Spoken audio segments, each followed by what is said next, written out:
Hello students, मैं रवि रंजन आप लोगों का स्वागत करता हूं मैग्नेट बेंस हिंदी में, जो आपको प्रोवाइड करता है 7वीं से 12वीं कक्षा तक के सभी विषयों के कंप्लीट वीडियो कोर्स, और वो भी फ्री ऑफ कॉस्ट। और ऐसा नहीं कि भाई एक चैप्टर या 2 चैप्टर आपको फ्री करवाया जाए और कह दिया जाए भाई बाकियों के लिए सब्सक्रिप्शन लो, कोई सा चार्ज पे करो तब जाके कंप्लीट वीडियो आपको मिलेगी। तो भाई ऐसा यहाँ कुछ नहीं है। यहाँ आपको मिलता है best quality content, complete content, और इसके लिए आपको किसी तरह का कोई भी चार्ज नहीं पे करना। भाई ये तो बहुत अच्छी बात है। चलो इसी बात के साथ करते हैं आज के सेशन को स्टार्ट। तो आज हम पढ़ने वाले हैं क्या भाई? तो आज हम पढ़ने वाले पृष्ठ क्षेत्रफल और आयतन, जो कि है कक्षा 10वीं का पाठ 13 है, और इसके कर रहे हैं मोस्ट इंपॉर्टेंट क्वेश्चन की सीरीज, जिसमें हम आज पार्ट 4 पर पहुंच चुके हैं।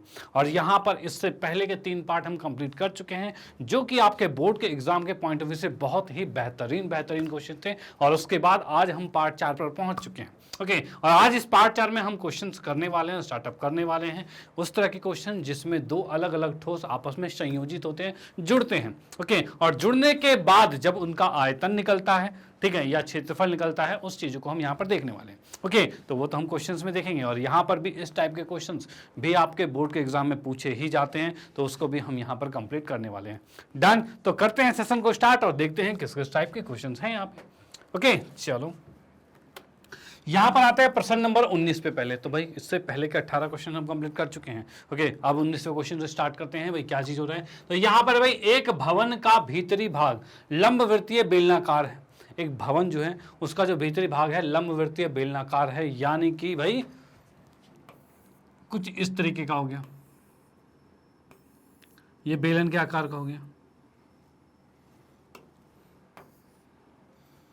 एक मिनट, ठीक है भाई, ये हमने बना दिया लंबवृत्तीय बेलन के आकार का हो गया। अब उसके बाद क्या है? तथा ऊपरी हिस्सा शंकुनुमा है। भाई इसके ऊपर का हिस्सा क्या है? तो शंकु के आकार का है। तो यहां पर हमने देखा कि भाई ये शंकु के आकार का आ गया। ठीक है भाई, शंकुनुमा हो गया। यदि बेलन का व्यास जो है वो 4.2 मीटर है, भाई बेलन जो है इसका व्यास जो है वो 4.2 मीटर है, यानी कि त्रिज्या क्या होगा? तो 4.2 का आधा होगा, यानी कि 2.1 होगा। भैया आ गया हमारे पास 2.1 मीटर हो गया। ओके, उसके बाद भाई इसकी ऊंचाई जो है वो 4 मीटर है। तो इसके ऊंचाई की बात की जाए तो ये ऊंचाई आ रही है 4 मीटर। ठीक है भाई, यदि बेलन का व्यास 4.2 मीटर है और ऊंचाई उसकी 4 मीटर है, और शंकु की ऊंचाई जो है वो 2.1 मीटर है। तो शंकु की मैं बात करूं तो यहां पर ये कुछ शंकु है, इसकी ऊंचाई जो है वो 2.1 मीटर है। डन, तो भाई ये चीज आ गया यहाँ पे। उसके बाद इसकी त्रिज्या जो है, शंकु की त्रिज्या वो तो सेम टू सेम है, यानी ये भी 2.1 मीटर ही हो गया। ओके, चलो भाई, तो भवन का बाह्य पृष्ठ क्षेत्रफल, यानी भवन जो है उसके बाहर का पृष्ठ क्षेत्रफल ज्ञात करना है। उसके बाद और आयतन भी ज्ञात करना है, यानी कि इसका पूरा आयतन, इसमें कितनी हवा भरी होगी उसका आयतन ज्ञात करना है। डन, दो चीजें हैं। पहला हमें इसका क्षेत्रफल ज्ञात करना है, बाहर वाला क्षेत्रफल से क्या तात्पर्य हो रहा है? तो भाई इसके अंदर क्या ग्राउंड में कुछ है? तो नहीं, हमें बस बाहर का चाहिए, यानी बेलन का वक्र पृष्ठ और शंकु का भी वक्र पृष्ठ, ये दो चीजें हैं। डन, चलो भाई ठीक है। तो इसके को हम यहां एक्सप्लोर करेंगे, देखेंगे किस तरह से इसका आंसर आएगा। तो यहां पर सबसे पहले हमने लिखा बेलन की त्रिज्या। भाई यहां पर लिख दिया बेलन की त्रिज्या। तो बेलन की त्रिज्या की बात मैं करूं तो इसको लिखा r, और ये आ गया हमारे पास कितना? तो भाई 2.1 मीटर है। ठीक है भाई, वहीं मैं कहूं शंकु जो है, शंकु की त्रिज्या जो है, ये भी, इसको भी r ही मानेंगे, और ये भी 2.1 मीटर ही आ रहा है। इसको मैं यहाँ दोबारा लिखता हूँ, इसकी त्रिज्या भी r ही है, क्योंकि सेम टू सेम है। भाई देख पा रहे हो बेलन पर ही तो है, तो दोनों की त्रिज्या तो समान है। डन, चलो ठीक है। अब उसके बाद भाई शंकु की ऊंचाई की बात करूं मैं, शंकु की ऊंचाई ये कितना है? तो भाई शंकु की ऊंचाई को छोटा h माना, और ये भी हमारा 2.1 मीटर ही था। उसके बाद हम आते हैं बेलन की बारी, बेलन पर। तो भाई बेलन की ऊंचाई जो है उसको कैपिटल H माना, और ये हमें दे रखा है कितना? 4 मीटर। भाई इतने डायमेंशन हम इसके देख लेंगे, भाई इतने इसके भुजाएं दे रखी हैं। ओके, अब आते हैं, जैसा कि क्वेश्चन के फर्स्ट पार्ट में कहा है कि भवन का बाह्य पृष्ठ क्षेत्रफल, तो हम यहां पर लिखेंगे कि भाई भवन का बाह्य पृष्ठ क्षेत्रफल, जो हमारा बाह्य पृष्ठ क्षेत्रफल, तो ये कितना होगा? तो भाई इसकी बात की जाए तो भाई बेलन का वक्र पृष्ठ और शंकु का वक्र पृष्ठ मतलब कर्व्ड सरफेस एरिया CSA। भाई वक्र पृष्ठ को शॉर्ट फॉर्म में CSA कहते हैं। तो यही चीज तो यहां पर लिखेंगे बेलन का CSA। भाई लिखा बेलन का CSA, ठीक है, प्लस में शंकु का CSA।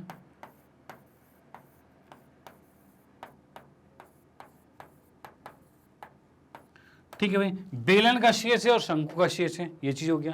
ओके, अब भाई बेलन के CSA की बात करूं तो कितना होता है, तो भाई बेलन का CSA आएगा हमारे पास 2 पाई और R और H। भाई ये था भाई, बेलन की ऊंचाई कैपिटल H है तो कैपिटल H लिख दिए, डन। उसके बाद शंकु की बात करें तो ये आएगा आपका पाई R और L आएगा। अब बोलोगे सर L तो हमें पता नहीं, कोई बात नहीं, L भी हम ज्ञात करेंगे, उसके बाद ही फॉर्मूले में रखेंगे। तो L के लिए मैं यहाँ पर अलग से साइड में लिखता हूँ। भाई L का मान कितना होगा, L क्या है, त्रियक ऊंचाई है, तो हम यहाँ पर लिखेंगे शंकु जो है कि त्रियक ऊंचाई,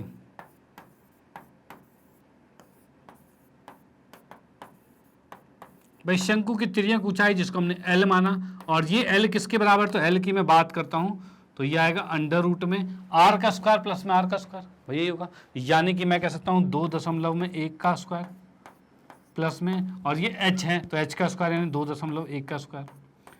ठीक है भाई, ये चीज आ गया। अब एक चीज याद रखना हमेशा कि जब भी अगर आपको रूट के अंदर दो सेम स्क्वायर मिल जाए तो उस दोनों को अलग करके एक बार लिख देना, अंदर रूट 2 लिख लेना।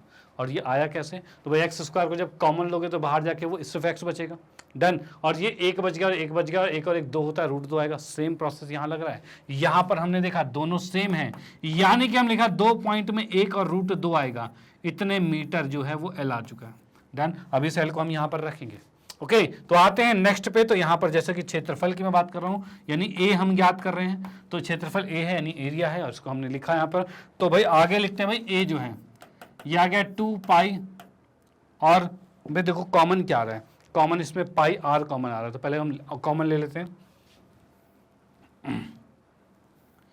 भाई पाई R कॉमन ले लिया और बच गया क्या यहाँ पर, तो यहाँ बच गया है 2H प्लस में L बचा है, 2H प्लस में L बच गया। ठीक है, ये आ गया क्या है, इतने मीटर स्क्वायर आ गया। ठीक है भाई, पाई का मान कितना है, तो भाई पाई का मान 22/7 है। R की बात मैं कहूं तो भाई R कितना आया था, भाई R हमारा 2.1 है शंकु का, तो भाई ये लिख दिया हमने 2.1 आ गया। यहाँ पर 2H है, H की मैं बात करूं तो H कितना है, तो H हमारे पास 4 दे रखा था तो 4 लिख दिया हमने। ठीक है भाई, L की बात करें तो भाई आ रहा है 2.1 रूट 2 आ रहा है, भाई ये आ गया इतने मीटर स्क्वायर। अब भाई इसको मैंने सॉल्व किया तो 7 या 21 कटेगा यानी 0.3 आ गया, इसको गुना किया तो 22 या 66 मतलब 6.6 आ गया।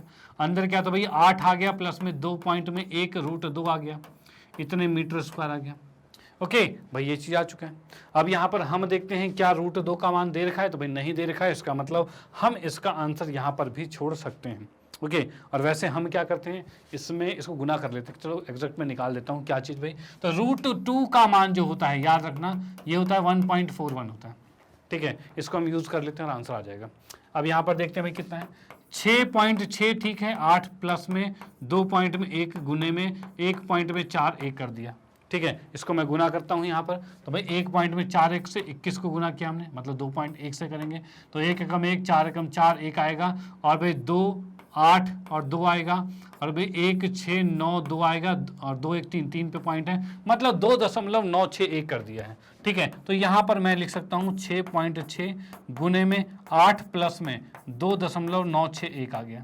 इसको जोड़ा तो ये आ रहा है 6.6 गुने में 8 2 10 पॉइंट में 961 है। ठीक है भाई, ये आ गया। अब इसको भी गुना कर देते हैं, तो भाई यहाँ पर हमारे पास आ रहा है 10.961 है, और इसको गुना किया 6.6 से, भाई 6 एकम 6 आएगा, 6 6 36 का 6 हासिल 3 आ रहा है, 6 9 54 और 3 कितना होगा 57 का 7 हासिल 5, 6 एकम 6 6 0 0 और 5 आएगा, और 6 एकम 6 फिर 6 से करेंगे तो सेम आएगा, और यहाँ पर आ रहा है भाई 6 6 12 का 2 हासिल 1, और भाई 13 और 1 14 का 4 हासिल 1, 7 5 12 13 का 3 हासिल 1, और 6 6 12 का 2 हासिल 1 7 आ गया, और 3 और 1 4 के बाद पॉइंट है तो 4 के बाद ये पॉइंट लगा दिया। यानी मैं कह सकता हूँ क्या कि ये आ चुका है 72.34, और आगे इतनी ज़्यादा बिंदु पॉइंट लिखने की जरूरत नहीं है, 72.34 लिख देते हैं और इतने सेंटीमीटर स्क्वायर आ जाएगा। ठीक है, तो ये आ गया है हमारा क्या, इसका क्षेत्रफल, इसका बाह्य पृष्ठ क्षेत्रफल जो आ चुका है वो कितना है, तो वो आ चुका है भाई 72.34 मीटर, सेंटीमीटर नहीं मीटर आएगा ये भाई, मीटर स्क्वायर। डन, तो ये आंसर इसका आ चुका है। ओके, उसके बाद नेक्स्ट की बात करते हैं, तो नेक्स्ट आएगा इसका आयतन। भाई इसके आयतन को भी ज्ञात कर लेते हैं, भाई वो कितना आएगा। तो भाई ये तो इतना आ गया, तो अब मैं कहूंगा क्या कि भाई ये जो हमारे पास क्या था, भवन का आयतन, तो भाई लिखेंगे हम यहाँ पे भवन का आयतन। भाई दो चीजें यहाँ पे, भाई क्षेत्रफल होगा या फिर आयतन होगा, तो क्षेत्रफल और आयतन की बात करें तो क्या होगा, तो भवन के आयतन, तो क्षेत्रफल तो निकाल दिया, अब आयतन की बात करते हैं। तो आयतन में क्या है, तो आयतन में हमारे पास शंकु है और बेलन है, तो इन दोनों के आयतन को जोड़ते हैं, तो मैं इसको लिखता हूं क्या,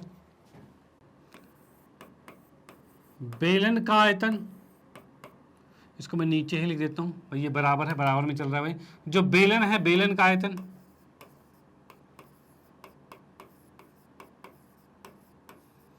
प्लस में शंकु का आयतन,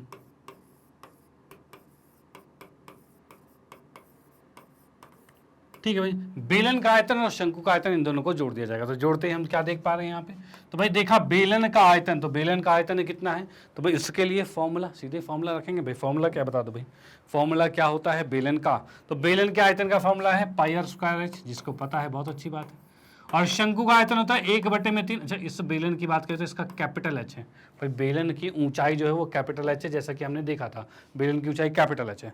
डन, अब नेक्स्ट आते हैं भाई, शंकु की ऊंचाई होता है 1/3 πr² और एच आएगा। ठीक है भाई, क्या कॉमन आ रहा है इसमें, तो यहाँ पर πr² तो कॉमन आ गया, और बच गया अंदर h प्लस में h/3 बच गया। ठीक है भाई, इसमें हम देख पा रहे हैं पाई का मान है 22/7। आर की बात की जाए तो आर है 2 पॉइंट में 1 गुने में 2.1 आएगा। एच की बात करें तो ये 4 है, और इस एच की बात करें तो ये 2 पॉइंट में 1/3 आ रहा है। ठीक है भाई, ये चीज आ गया। अब इसको काटते हैं, कितना भाई सॉल्यूशन आ रहा है, तो भाई 7 से जब इसको काटा तो 0.3 आएगा, इसको इससे गुना किया तो 6 पॉइंट में 6 आएगा, गुने में 2.1 है, इधर देखा 4 है, इसको काटा भाई 3 7 21 मतलब 0.7 है, इसको जोड़ा तो भाई कितना 0.7 आ गया। अब हम देख पा रहे हैं कितना भाई 6.6 गुने में 2.1 गुने में 4.7, भाई इन तीनों को गुना करना है और इतने आएगा मीटर क्यूब, भाई यही आंसर आएगा। ओके, तो इसको हम गुना कर लेते हैं, तो गुना करेंगे तो क्या आएगा, तो भाई पहले मैंने गुना किया भाई 6 को 21 से, 6 कम 6 6 दूनी 12, सेम इधर भी आएगा 6 8 3 1 आएगा, कितने का पॉइंट है 1 और 2, 2 के बाद पॉइंट है, मतलब 13.86 आ रहा है, यानी मैं इसको लिखता हूँ 13.86 गुने में 4.7 ये आ रहा है। अब इसको भी गुना कर देते हैं, तो इसको मैंने गुना किया तो कितना आ रहा है, तो भाई 13.86 और गुने में 4.7 है, इसको गुना करेंगे 7 6 42 का 2 हासिल 4 आएगा, 7 8 56 56 और 4 60 60 का 0 हासिल हमारे पास कितना आ रहा है, तो भाई 6 7 या 21 और 6 कितना 27 का 7 हासिल 2 आएगा, 7 7 2 9 आ गया। 4 से करेंगे तो 4 6 24 का 4 हासिल 2, 8 चौक 32 33 34 का 4 हासिल 3 आएगा, 4 तिया 12 12 और 3 15 का 5 हासिल 1 आएगा, और 4 कम 4 और 1 5 आएगा, भाई 2 आ रहा है 4 आ रहा है, और 7 4 11 का 1 हासिल 1 आ रहा है, और उसके बाद भाई 10 5 15 का 5 हासिल 1 6, और भाई पॉइंट 2 और 1 3 3 के बाद पॉइंट है, मतलब 65.142, यानी कि मैं इसको लिख सकता हूँ 65.142 इतने मीटर क्यूब। ओके, तो ये इसका आंसर आ गया 65.142। ओके, तो ये यहाँ पर इसका आयतन है, ये इसका क्षेत्रफल है, बाह्य पृष्ठ क्षेत्रफल है, और ये दोनों चीज निकाल चुके हैं। दो तरह के क्वेश्चन के पैटर्न बनते हैं, या फिर क्षेत्रफल की बात करेगा या फिर आयतन का बात करेगा, और दोनों हमने यहाँ पर ज्ञात कर दिया, यानी इस एक क्वेश्चन के साथ दोनों चीजें हमारी रिवाइज हो गई है। ओके, और इस तरह के क्वेश्चन पूछे जाते हैं और ये आपको आना चाहिए। तो फिर इस क्वेश्चन की प्रैक्टिस आपको भी करनी है, दोबारा से खुद से करके देखना है, और खुद से करके देखोगे तभी आपकी कैलकुलेशन ठीक होगी। ओके, और भाई कहीं कोई छोटी मोटी जो गलतियां आपसे होती रहती हैं वो गलतियां यहाँ पर सुधर जाएगी। ओके, चलो भाई ठीक है, तो आप इसका स्क्रीनशॉट ले लो, ये क्वेश्चन यहाँ पर समाप्त होता है, और ये भी इसका भी स्क्रीनशॉट ले लो। फिर हम आते हैं नेक्स्ट क्वेश्चन पे और देखते हैं भाई अगला किस टाइप का क्वेश्चन है और कैसे उसे भी बड़े आराम से हम सॉल्व करने वाले हैं। ओके, चलो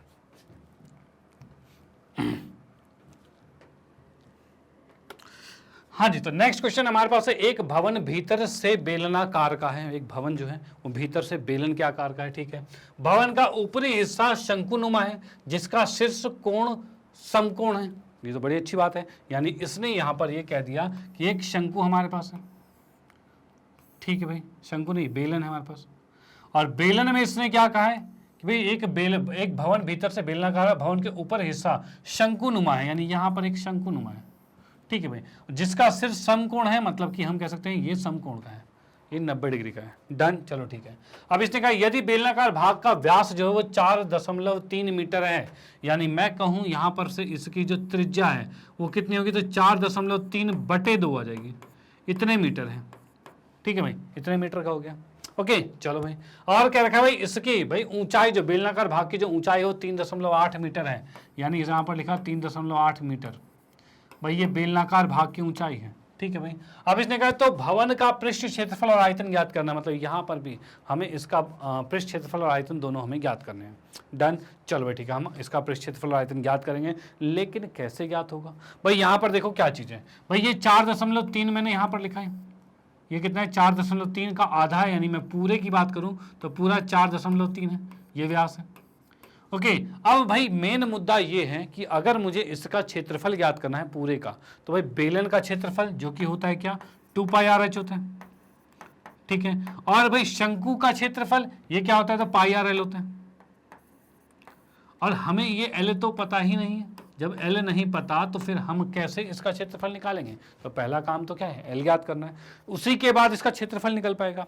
चलो भाई ठीक है, हम करते हैं, वही चीज़ करते हैं। तो कैसे होगा, तो यहाँ देखिए ये भी एक बेहतरीन क्वेश्चन है, इसको भी देखते जाइए भाई किस तरह से मज़ेदार तरीके से आराम से होता रहेगा।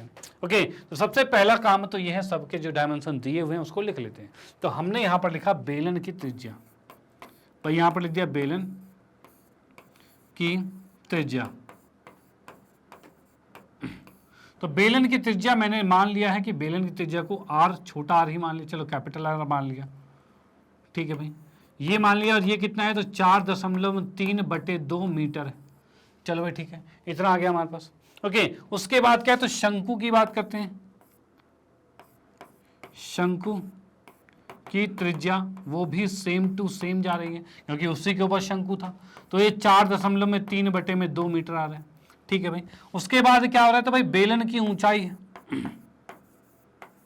बेलन की ऊंचाई की बात करें,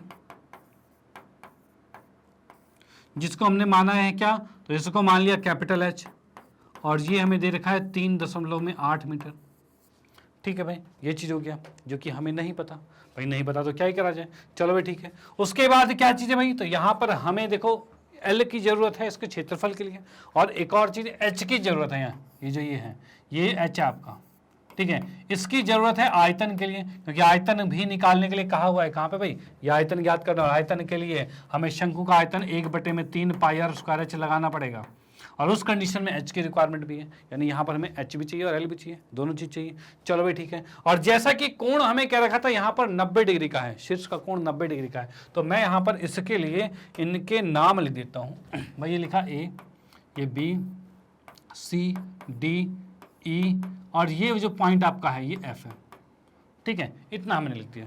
ओके, अब इसमें हम लिखेंगे यहाँ पर क्या चीज़ कि भाई इसमें लिखा हमने शंकु की, या फिर कोण सीधे लिखता हूँ, कोण BAE जो है ये है 90 डिग्री का, ये हमें दे रखा है, क्वेश्चन में ही हमें ये दे रखा था। अब उसी में जब हम बीच में से एक रेखा खींचते हैं जो लंबवत यहाँ पर खींची जाए, ठीक है, अब हमें पता है ये दोनों तो बराबर ही है, अब बीच में से खींचेंगे तो वो माध्यिका जो होगी वो लंबवत होगी, तो उस कंडीशन में हम क्या कहेंगे, तो यहाँ पर हम कहेंगे भाई AF जो है वो लंब है किस पे भाई, BE पर, ठीक है, और लंब होने की वजह से हम इसमें कह सकते हैं क्या कि FAE जो है, यानी कि बात करी हमने किसकी, तो भाई हमने बात करी इस कोण की, तो ये कोण कितना पूरा 90 का है, तो ये वाला 45 डिग्री का होगा, कितना भाई 45 डिग्री का होगा। तो हम यहाँ पर लिखेंगे भाई ये कोण आ चुका है 45 का, यानी FAE जो है, कोण FAE जो है ये आ गया 45 डिग्री का।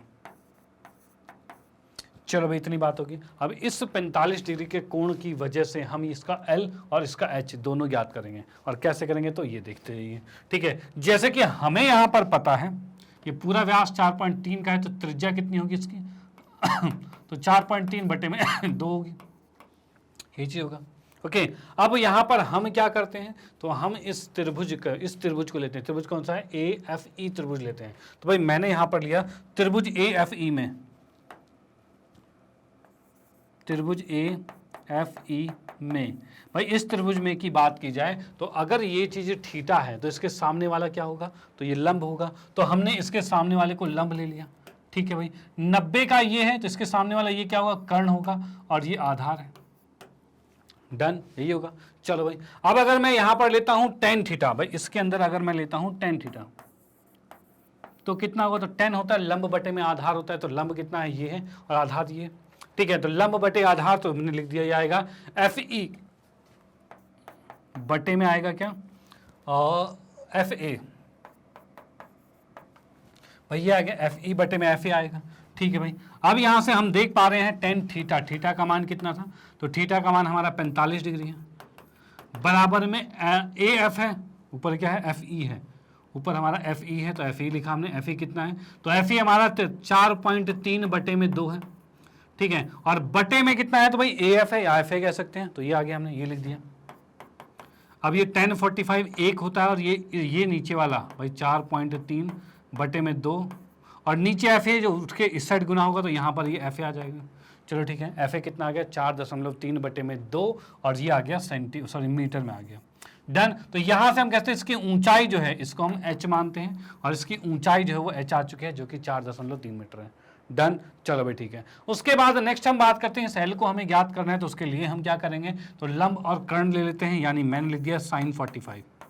अब की बार साइन 45 डिग्री लिखा, जो कि कितना आएगा, तो ये भी आएगा एफ ई बटे में लंब बटे में कर्ण जो है वो ए ई आएगा, ठीक है। और ये एफ ई कितना है, तो ये है 4.3 बटे में 2, और बटे में ए ई जो है, ए ई कहाँ है हमारे पास, ए ई की बात करें तो ये हमारे पास एल लिया हुआ है भाई, ये हमें नहीं पता, ये एल है, स्लैंट हाइट है, इसकी तिर्यक ऊंचाई है।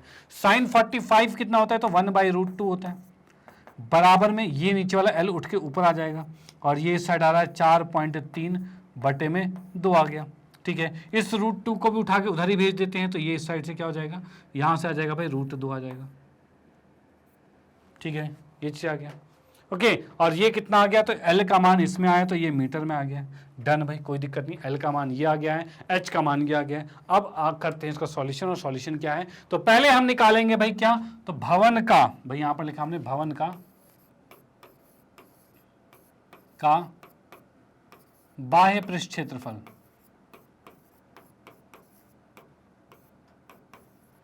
और इसके लिए क्या होगा, तो इसको हम लिखेंगे शंकु का क्षेत्रफल, शंकु का कौन सा क्षेत्रफल, तो वक्र पृष्ठ क्षेत्रफल यानी कर्व्ड सरफेस एरिया, और इसमें हम जोड़ रहे हैं बेलन का क्षेत्रफल यानी बेलन का वक्र पृष्ठ क्षेत्रफल, कर्व्ड सरफेस एरिया, ठीक है भाई। और शंकु का क्षेत्रफल क्या होता है, तो ये होता है पाई आर एल होता है, और बेलन का क्या होता है, तो 2 पाई आर और एच होता है, ठीक है। कुछ कॉमन आ रहा है, तो भाई हाँ क्या आ रहा है, पाई आर आ रहा है, तो हमने यहाँ पर पाई आर को कॉमन ले लिया, और अंदर क्या बच गया, तो भाई ये बच गया एल प्लस में 2h बच गया।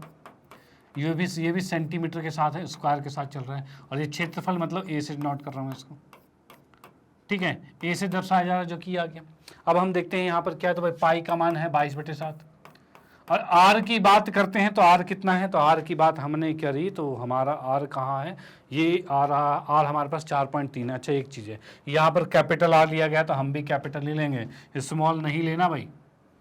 अगर हमने कैपिटल लिया है तो कैपिटल में ही चलेंगे ना, चलो ले लेंगे। और कैपिटल आर का मान कितना आ रहा है, तो भाई 4.3 बटे में 2 आ रहा है, तो भाई यहाँ पर हमने लिख दिया कितना, ये आ गया 4.3 बटे में 2 आ रहा है।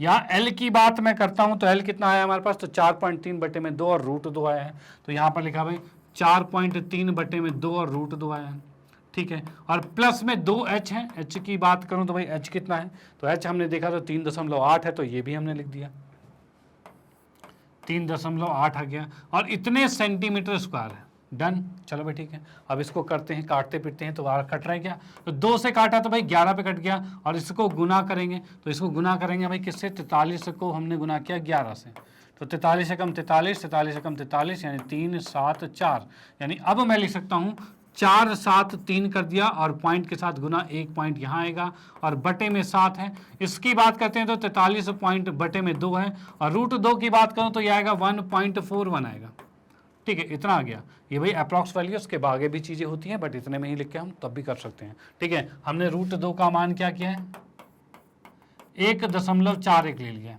डन, इसके अकॉर्डिंग हम इसको सॉल्व कर सकते हैं। अब भाई यहाँ पर 2 से गुना किया तो कितना होगा, तो भाई ये आएगा हमारे पास 38 दूनी 8 दूनी 16, मतलब 76 ही आएगा, 7.6 आ रहा है। डन, चलो ठीक है, ये आ गया। अब इसको हम सॉल्व करते हैं, तो सॉल्व क्या होना है, तो हम यहाँ पर देख पा रहे हैं 4.3 को 1.41 से गुना करेंगे पहले, तो भाई इसको गुना कर देते हैं। तो भाई हमने किया 141 को 43 से गुना, भाई 3 एकम 3, 3 चौक 12 का 2 हासिल 1, 3 एकम 3 और 1 4 आएगा।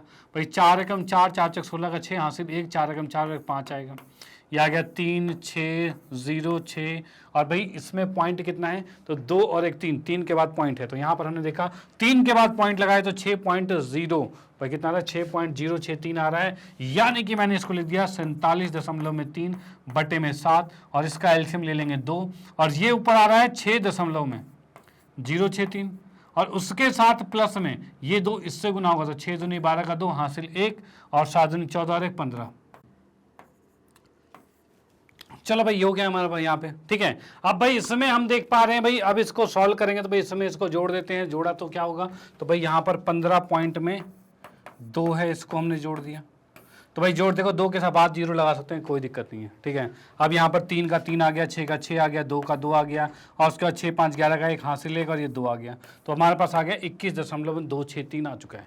डन, तो हम यहाँ पर लिख सकते हैं कितना, 47.3 गुने में आ रहा है भाई 21.263 आ रहा है, और बटे में कितना आ रहा है, तो भाई 7 गुने में 2 आ गया। ठीक है भाई, ये चीज़ आ गया हमारे पास। ओके, अब देखो क्या चीज़ करना है आपको, तो करने के लिए मैं यहाँ पर बताऊँ कि भाई जब भी आपको 3 पॉइंट के बाद 3 नंबर दिखे ना, तो आप उसको 2 में कन्वर्ट कर लेना, यानी पॉइंट के बाद 3 4 इतना लंबे नंबर रखने की जरूरत नहीं है। कैलकुलेशन पॉइंट के 2 तक रखो, वो भी ठीक है आपका, आपके हिसाब से, मतलब आपके लेवल तक में वो भी ठीक है। डन, तो यहाँ पर हम क्या करते हैं, इसको 3 को हटाते हैं, तो यहाँ पर मैं इसको ये भी लिख सकता हूँ। अब भाई देखते हैं क्या ये कट रहा है 7 से, तो भाई मैंने इसको भाग किया, 7 या 21 आ गया। ठीक है भाई, ये कट गया भाई, पॉइंट ये पूरा कट चुका है, फिर पॉइंट को उठा के यहाँ लिखा 2 आ गया, और भाई इस पर भी नहीं आ रहा, तो भाई पॉइंट हटाया तो 0 लगेगा यहाँ पर, और 6 उतार देते हैं, 7 या 21 आ रहा है। ठीक है भाई, ये आ गया, ऊपर से भाई आया 5, और 5 का पॉइंट लगाइए 0 आ जाएगा, 7 7 49 लगभग इतना आ रहा है। ठीक है भाई, इतना आ गया। अब देखो भाई, ज़्यादा लंबा इसको भी नहीं लेके जाना, जैसे ही मैंने इसको काटा तो ये आ रहा है 47.3 गुने में हमारे पास आ रहा है 3.04 के आसपास आ रहा है, और बटे में 2 आ रहा है। इस 2 को जैसे ही मैं इससे भाग करता हूँ, तो भाग करते ही आ रहा है 1 5, 1 पॉइंट में 5, और कितना आएगा 2 आएगा भाई, ये आ गया 1 पॉइंट में 5 2 आ जाएगा। डन, तो ये हमारे पास आ चुका है। अब इसमें हम क्या करते हैं, तो भाई इसको इससे गुना करो और आंसर लाओ, तो भाई हमारे पास देख लेते हैं किस तरह से आंसर आएगा। तो यहाँ पर हमने देखा 47.3 को 152 से गुना किया गया है। ठीक है भाई, पॉइंट यहाँ नहीं है। ठीक है, 3 दूनी 6 है, 7 दूनी 14 का 4 हासिल 1 है, 4 दूनी 8 है, 1 9 आ जाएगा। ठीक है भाई, ये आ गया हमारे पास। 5 से करेंगे, 5 या 15 का 5 हासिल 1, 7 5 35 और 1 36 का 6 हासिल 3, और 5 चौक 20 और 3 23 आएगा भाई। 1 से किया तो कितना आएगा, तो 3 7 4 ही आएगा, और यहाँ पर देख पा रहे हैं 6 9 और 9 और 6 15 15 3 18 का 8 हासिल 1, और 11 का 1 हासिल 1 7 आ गया। 71.896 ये आ रहा है हमारे पास। तो हम यहाँ पर कह सकते हैं ये आ रहा है हमारा 71.896 के अप्रॉक्स लगभग आ रहा है। ठीक है भाई, लगभग क्यों कह रहा हूँ, क्योंकि यहाँ पर हमने एक आधे पॉइंट को ऊपर नीचे किया है। ठीक है, तो उस कंडीशन में ये आंसर यहीं तक जाएगा। ठीक है, तो आप ये भी लिखते हो तो भी एग्जैक्ट है, कोई दिक्कत वाली बात नहीं है। ओके, तो इसमें हमने लिखा इतने मीटर स्क्वायर, और ये जितने भी सेंटीमीटर लिख रहे हैं सबको मीटर करो, क्योंकि भाई क्वेश्चन तो मीटर में चल रहा था ना, तो मीटर में ही रहेगा सारा। भाई ये लिख दिया हमने मीटर स्क्वायर। डन, तो ये क्वेश्चन यहाँ पर समाप्त होता है। जैसे कि आपने देखा भवन का बाह्य पृष्ठ क्षेत्रफल ये हम ज्ञात कर चुके हैं। डन, चलो ठीक है। उसके बाद नेक्स्ट क्या आता है, तो नेक्स्ट जैसे इसने कहा है भवन का पृष्ठ क्षेत्रफल और आयतन भी ज्ञात करना है, तो आयतन की बात हम करते हैं, तो वो कैसे होगा, तो भाई मैंने यहां पर लिखा भवन का आयतन, भवन का आयतन। तो भवन का आयतन जो होगा वो किसके बराबर होगा, तो भाई इसमें हम लिखेंगे बेलन का आयतन,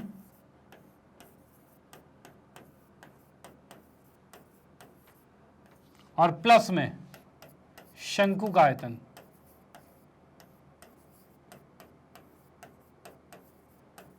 भाई बेलन का आयतन और शंकु का आयतन इन दोनों को जोड़ा जाएगा तब जाके भवन का आयतन आएगा। डन। तो भाई ये बेलन का आयतन क्या होता है, तो ये होता है पाई आर स्क्वायर एच होता है। और भाई शंकु का आयतन 1/3 पाई और इसका आ रहा है भाई आर स्क्वायर और एच आ रहा है। डन, यही चीज़ हमारे पास है। अब इनके मान जो है वो रख लेते हैं। तो उससे पहले देखते हैं कुछ कॉमन आ रहा है। तो हाँ, पाई आर स्क्वायर कॉमन आ गया, तो ये लिखा एच प्लस में ये एच कम एच आएगा बटे में 3 आ गया। डन, इतने मीटर क्यूब आएगा। अब भाई पाई का मान है 22/7, आर का मान हमें पता है 4.3/2 था और इसी के साथ एक बार और लिखेंगे, ठीक है। और इधर एच की बात करें तो एच हमें 3.8 दे रखा था भाई, एच का मान 3.8 है, तो हम यहाँ पर लिखते हैं एच का मान जो है 3.8 है। प्लस में भाई एच है, एच का मान कितना था, तो एच के मान की बात करें तो यहाँ पर हमारा एच का मान था ये हमें दे रखा है 4.3/2 है। कितना भाई, 4.3/2, यानी कि मैं लिख सकता हूँ 4.3/2, ठीक है। और भाई नीचे 3 पहले से ही था भाई, पहले से 3 भी था, तो इस 3 को हम गुना में भी लिखेंगे साथ में, ठीक है भाई, ये आ गया। अब भाई यहाँ पर हम देखते हैं तो कुछ कट रहा है, तो भाई कुछ भी कटता हुआ मुझे नहीं दिख रहा है, यानी कि अच्छा एक कटते हैं, इसको हमने 11 कर दिया है, ठीक है। अब भाई हम यहाँ पर इसको पहले गुना करते हैं, ठीक है, इसको गुना कर लेते हैं, गुना करते 43 को 43 गुना करेंगे तो ये आएगा भाई 18 और 49, भाई इतना आ जाएगा। अब बोलोगे सर ऐसा कैसे, तो इसकी शॉर्टकट ट्रिक मैंने आपको पहले भी बता रखी है कि भाई जब भी हम 50 के आसपास के नंबर्स का वर्क करते हैं तो किस तरह से देखते ही सीधा आंसर लिख देते हैं। भाई आपको दिख रहा है भाई ये कितना है, 50 से कितना कम है, तो भाई 7 कम है भाई, 4.3 ना समझकर 43 समझो, तो 43 का मतलब है 50 में 7 कम है। अब जितना भी कम होता है उसको 25 में से घटाओ, 25 में से घटाया तो 7, तो 18 आ गया, और 7 का वर्ग 49, और वही आंसर आएगा। इसकी ट्रिक मैं बता चुका हूँ, पहले भी कई क्वेश्चनों में बता चुका हूँ, और इसके ट्रिक की वीडियोज़ में भी हमने बता रखी है। ओके, जिसने नहीं देखा है वो देख सकता है। चलो भाई, तो यहाँ पर हमने देखा इसको गुना किया तो इतना आ गया है, और इसको हम जब 11 से गुना करेंगे तो 11 से गुना करते कितना आ जाएगा, तो भाई ये आ जाएगा भाई 9 4 8 1 आ गया, और भाई 9 4 8 1 आ गया, ठीक है। 9 आ गया, 9 4 13 का 3 हासिल 1 आ जाएगा, 8 4 12 और 1 13 का 3 हासिल 1 आ गया, 8 1 9 1 10 का 0 हासिल 1 आ गया, और 2 आ गया, यानी कितने के बाद 2 के बाद पॉइंट है, 2 के बाद पॉइंट लगा दिया, यानी मैं इसको लिख सकता हूँ कितना कि भाई 203.39 और बटे में है 7 गुने में 2 आ गया, ठीक है भाई, ये चीज आ गया। इसको जब हम यहाँ पर भाग करते हैं तो भाई कितना आ रहा है, 3 दूनी 6, 6 से जब मैं भाग करूंगा 43 पे को तो ये कितना आएगा, तो 6 से जब इसको भाग किया जाए तो 0 पॉइंट में 6 7 42 आएगा, ठीक है भाई। इसको मैं भाग करके ही दिखा देता हूँ, 43 को जब हम 6 से भाग करते हैं तो 6 7 42 आ रहे हैं, ठीक है। अब बच गया 1 आ गया भाई, पॉइंट लगाया 0 आ गया, 6 एकम में 6 आ गया, ठीक है। 4 है, पॉइंट लगा हुआ ये 0 6 36 आ गया, ठीक है भाई, इतना आ गया हमारे पास, तो ये आ गया 4, तो यहाँ पर ये 6 6 चलता जाएगा, तो मैंने 7.16 लिख दिया है। डन, तो भाई इसको यहाँ पर लिख दिया 7 पॉइंट में 0 पॉइंट में, भाई देखो क्या है, 1 के बाद पॉइंट पहले ही था भाई, यहाँ पर 4.3 का चल रहा था ना, तो ये पॉइंट उठकर इस साइड आएगा, ठीक है, क्यों, क्योंकि 1 के बाद पॉइंट था, ये इधर आ जाएगा, तो हम यहाँ पर कह सकते हैं 0 पॉइंट में 716 आ चुका है। डन, चलो भाई ठीक है। अब भाई इसको मैंने देखा भाई कितना आ रहा है, ये 203.39 बटे में 7 गुने में 2 है, और इसको हमने जोड़ा तो जोड़ के कितना आ रहा है भाई, ये तो ये आ जाएगा हमारे पास भाई 3 पॉइंट में 8 में जोड़ा है, 0 पॉइंट में 716, तो ये कितना आएगा भाई, तो ये जोड़ दिया 6 1 7 7 14 15 का 5 हासिल 1 और ये 4, यानी 4.516 आ रहा है, 4.516 आ गया। डन, इतने मीटर क्यूब में चल रहा है। अब इसको हम कर देते हैं गुना, और गुना करेंगे तब उसके बाद भाग कर लेते हैं, तो उसके बाद ये आंसर आ जाएगा। क्या कुछ कटता हुआ दिख रहा है, तो कटने की बात मैं करूं तो 7 से अगर मैं इसको काटता हूं तो कितने पर कटेगा, चलो काट कर यह सॉल्व कर लेते हैं। तो यहाँ पर हम देख सकते हैं भाई 4 पॉइंट में 516, इसको गुना किया भाग किया 7 से, तो 7 6 42 आएगा, यानी 4 तो नहीं कट रहा, तो पॉइंट तो पहले लेना पड़ेगा, तो भाई पहले पॉइंट ले लिया हमने, उसके बाद भाई 6 7 6 42 आएगा, पॉइंट खत्म हो गया, 42 रख दिया हमने, बच गया 3, अब ऊपर से उतारा 1 और कितना होगा 7 चौक 28 आएगा भाई, आ गया 3 और ऊपर से उतारा 6 और 7 पंचे 35, यानी ये कितना आ रहा है लगभग भाई, ये 35 मतलब एक ही तो बच रहा है, कोई ज़्यादा थोड़ी बच रहा है, तो यानी कि मैं इसको अप्रॉक्स में कर सकता हूँ, लगभग में कर सकता हूँ, इसको काटा तो ये आ रहा है भाई 0 पॉइंट में 645 आ रहा है। डन, कोई दिक्कत वाली बात नहीं। चलो भाई ठीक है। इसके बाद जैसे ही 2 से भाग किया जाएगा तो ये कितना आ रहा है, तो 203 पॉइंट में 39, और इसके साथ जैसे ही 2 से हम भाग करेंगे तो ये आएगा 0 पॉइंट में 32, और कितना आ जाएगा भाई, 25 आएगा भाई, इतना आ जाएगा। डन, यानी कि मैं इसको इतने पे लिख सकता हूं क्या, अगर मैं 2 पॉइंट तक ही लिखना चाहूं तो भी लिख सकते हैं, कोई दिक्कत वाली बात नहीं। यानी पीछे के 2 पॉइंट छोड़ो, 2 पॉइंट तक ही हम कैलकुलेशन करेंगे तो भी हमारा आंसर बिल्कुल करेक्ट माना जाएगा, क्योंकि हमारे इस लेवल यानी 10th क्लास तक के लेवल में हमें पॉइंट के बाद 2 नंबर ही ले लो वो भी बहुत है। ओके, तो यहाँ पर मैं अगर इसको गुना भी करता हूँ तो ये आ रहा है 203.39, और गुने में आएगा 0.32। भाई इसको गुना कर दो और यही इसका आंसर है। तो भाई इसको मैंने यहाँ पर गुना किया तो भाई क्या चीज़ आ रही है यहाँ पे गुना करके, 203.39 को गुना किया हमने 3 2 से, ठीक है भाई। 9 दूनी 18 का 8 हासिल 1, 3 दूनी 6 7 आएगा, 3 दूनी 6 आएगा, 2 0 आ जाएगा, और 2 दूनी 4 है, 3 से क्या 9 तिया 27 का 7 हासिल 2 आ रहा है, 3 तिया 9 2 11 का 1 हासिल 1 आ रहा है, ठीक है भाई। और भाई 3 0 0 और 1 आ जाएगा, 3 दूनी 6 आएगा, ठीक है। अब यहाँ पर हम देख पा रहे हैं भाई, 1 मिनट, कुछ तो गड़बड़ है भाई। भाई 3 नीम 27 का 7 हासिल 2 आ रहा है, ठीक है। और भाई 3 तिया 9 और 2 11 का 1 हासिल 1 आ रहा है, ठीक है। 3 तिया 9 और 1 10 का 0 हासिल 1 आ रहा है, और 3 0 0 और 1 आ जाएगा, और 3 दूनी 6 आएगा भाई, ठीक है। अब भाई 8 आ रहा है, 7 7 14 का 4 हासिल 1, और ये आ जाएगा 8, और ये आएगा 0, और ये आएगा 5, और ये आएगा 6, और ये आ चुका है 2 2 4 4 के बाद पॉइंट मतलब 65.0848, यानी कि ये जो आंसर आ रहा है वो 65.08 के लगभग ये मीटर क्यूब में आ रहा है। डन, तो ये इसका आंसर आ जाता है। आप इसका स्क्रीनशॉट रखते हो, क्वेश्चन यहाँ पर समाप्त होता है। ओके, और भाई इसका स्क्रीनशॉट ले लो, और साथ ही साथ कहा जाए तो भाई इसका भी स्क्रीनशॉट ले लो जिसका क्षेत्रफल है, और साथ में फिर ये भी स्टार्टिंग में। और ये सबसे इंपॉर्टेंट सेशन था, मतलब इंपॉर्टेंट पॉइंट था इस क्वेश्चन का, कि भाई यहाँ पर हमें ना एल दे रखा था ना इसका एच दे रखा था, उसको हमने त्रिकोणमिति की हेल्प से, भाई ट्रिग्नोमेट्री की हेल्प से हमने इसके एल और एच के मान को निकाला, और उसके बिहाफ पर उसके रहते हुए हमने क्या किया, इसका क्षेत्रफल और आयतन ज्ञात कर पाए। डन, तो सबसे इंपॉर्टेंट फैक्ट ये था। ओके, तो भाई इसका स्क्रीनशॉट भी ले लो, और फिर उसके बाद हम आते हैं नेक्स्ट क्वेश्चन पे, और देखते हैं भाई अगला किस टाइप का मोस्ट इंपॉर्टेंट क्वेश्चन है, और उसे भी बड़े आराम से हम सॉल्व करने वाले हैं। ओके, चलो भाई देखते हैं। हाँ जी, तो नेक्स्ट क्वेश्चन है प्रश्न नंबर 21, और 21वें क्वेश्चन की बात करें तो ये क्या कह रहा है, तो भाई ये कह रहा है हमें कि भाई एक बेलन का व्यास है 12 सेंटीमीटर, चलो ठीक है, और ऊंचाई है 15 सेंटीमीटर, जो कि एक आइसक्रीम के से भरा हुआ है। यानी इसने कहा है कि भाई ये एक बॉक्स है, ठीक है, जिसके अंदर आइसक्रीम भरा हुआ है। भाई इसके अंदर क्या भरा हुआ है, आइसक्रीम भर रखा है, भाई बहुत बढ़िया। और इसमें इसका जो व्यास 12 है, मतलब इसकी त्रिज्या जो होगी वो 6 सेंटीमीटर होगी। डन, चलो ठीक है। इसकी ऊंचाई 15 है, तो भाई ये ऊंचाई 15 सेंटीमीटर मान ली हमने, ठीक है। अब इसने ये कहा है आइसक्रीम को 12 सेंटीमीटर ऊंचे तथा 6 सेंटीमीटर व्यास के शंकु में भरना है, जिसके ऊपरी भाग अर्धगोलाकार है। भाई इसने ये क्या कहा है, इसने कहा है इसका जो आइसक्रीम है उसको भर दिया गया है किसमें, तो भाई उसको भर दिया गया है एक आइसक्रीम ऐसे वाले में, जिसके अंदर मैं कहूँ कि भाई इसके ऊपर कुछ इस तरीके का आइसक्रीम है, ये आ गया हमारे पास आइसक्रीम। डन, और इसने इसमें क्या कहा, आइसक्रीम को 12 सेंटीमीटर ऊंचे तथा 6 सेंटीमीटर व्यास के शंकु में भरा जाना है। यानी इसमें ये कहा गया है शंकु का जो व्यास है वो कितना दे रखा है भाई, 6 सेंटीमीटर, मतलब ये 3 की त्रिज्या हो जाएगी इसकी, ठीक है। और शंकु में भरा जाना मतलब 12 सेंटीमीटर इसकी ऊंचाई भी है, तो हमने यहाँ पर देखा इसकी ऊंचाई 12 सेंटीमीटर है, ठीक है, 12 सेंटीमीटर ऊंचाई है, इसकी त्रिज्या कितनी है, 3 है। डन, चलो भाई ठीक है।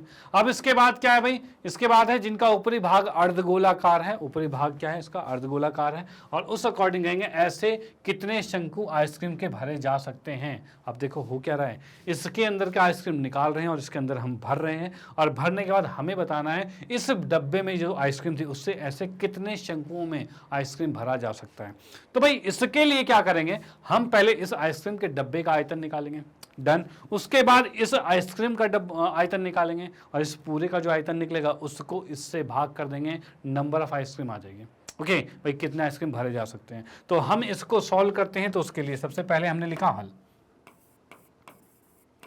ठीक है भाई। और इसमें भाई हल में हम लिखते हैं यहाँ पर भाई एक बेलन, बेलन की बात करते हैं तो बेलन की त्रिज्या, तो भाई मैंने लिख दिया बेलन की त्रिज्या जो है, भाई बेलन की त्रिज्या जो है उसको माना कैपिटल आर, और ये दे रखा है 6 सेंटीमीटर। ठीक है भाई, उसके बाद बेलन की ऊंचाई, भाई बेलन की ऊंचाई की बात करें तो भाई इसको माना h, और ये हमें दे रखा है कितना 15 सेंटीमीटर। ठीक है, नेक्स्ट हम आते हैं शंकु की बारी। तो शंकु में देखते हैं, तो शंकु में हम कह सकते हैं शंकु की ऊंचाई, इसको स्मॉल h माना, और ये हमें दे रखा है 12 सेंटीमीटर।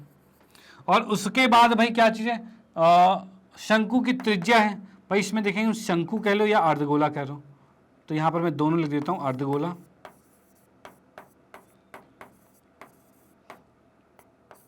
स्लैश में शंकु लिख दिया, यानी दोनों की बात कर रहे हैं।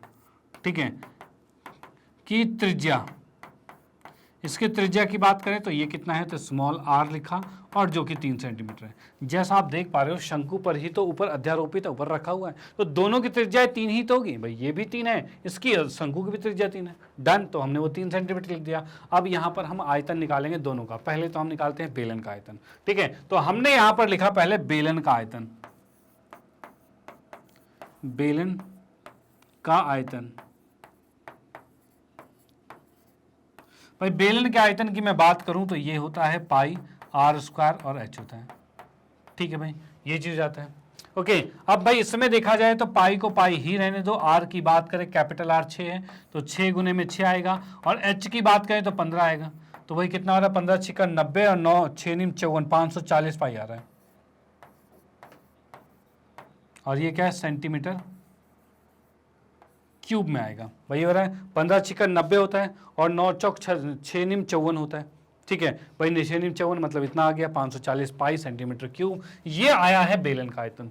डन, उसके बाद आते हैं नीचे आइसक्रीम जो है उसका आयतन की बात करते हैं। तो भाई आइसक्रीम के आयतन की बात करते हैं, तो भाई लिख दिया हमने आइसक्रीम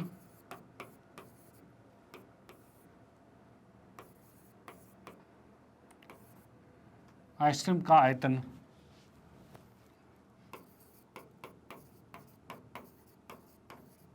तो इसकी बात की जाए तो इसमें 2 चीजें हैं, एक है शंकु, तो शंकु का आयतन होगा, और उसके साथ प्लस में आएगा क्या, तो भाई प्लस में आएगा अर्धगोले का आयतन।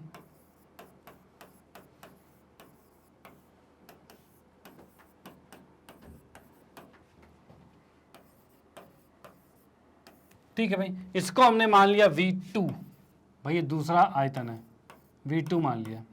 ठीक है, और इसको मान लिया हमने V1, भाई ये V1 मतलब पहला आयतन है। ओके भाई, V2 जब हम निकाल रहे हैं शंकु के आयतन की बात कर रहे हैं तो ये कितना होता है, तो ये होता है 1/3 पाई आर स्क्वायर और एच होता है, और अर्धगोले की बात की जाए तो 2/3 और पाई आर क्यूब होता है। भाई ये चीज़ होता है। डन, कोई दिक्कत नहीं। चलो भाई, अब भाई इसमें देखा भाई कुछ कॉमन आ रहा है, तो भाई पाई आर स्क्वायर कॉमन आ रहा है, और भाई बचा क्या, तो भाई h/3 बचा। ठीक है, प्लस में 2r/3 आ गया।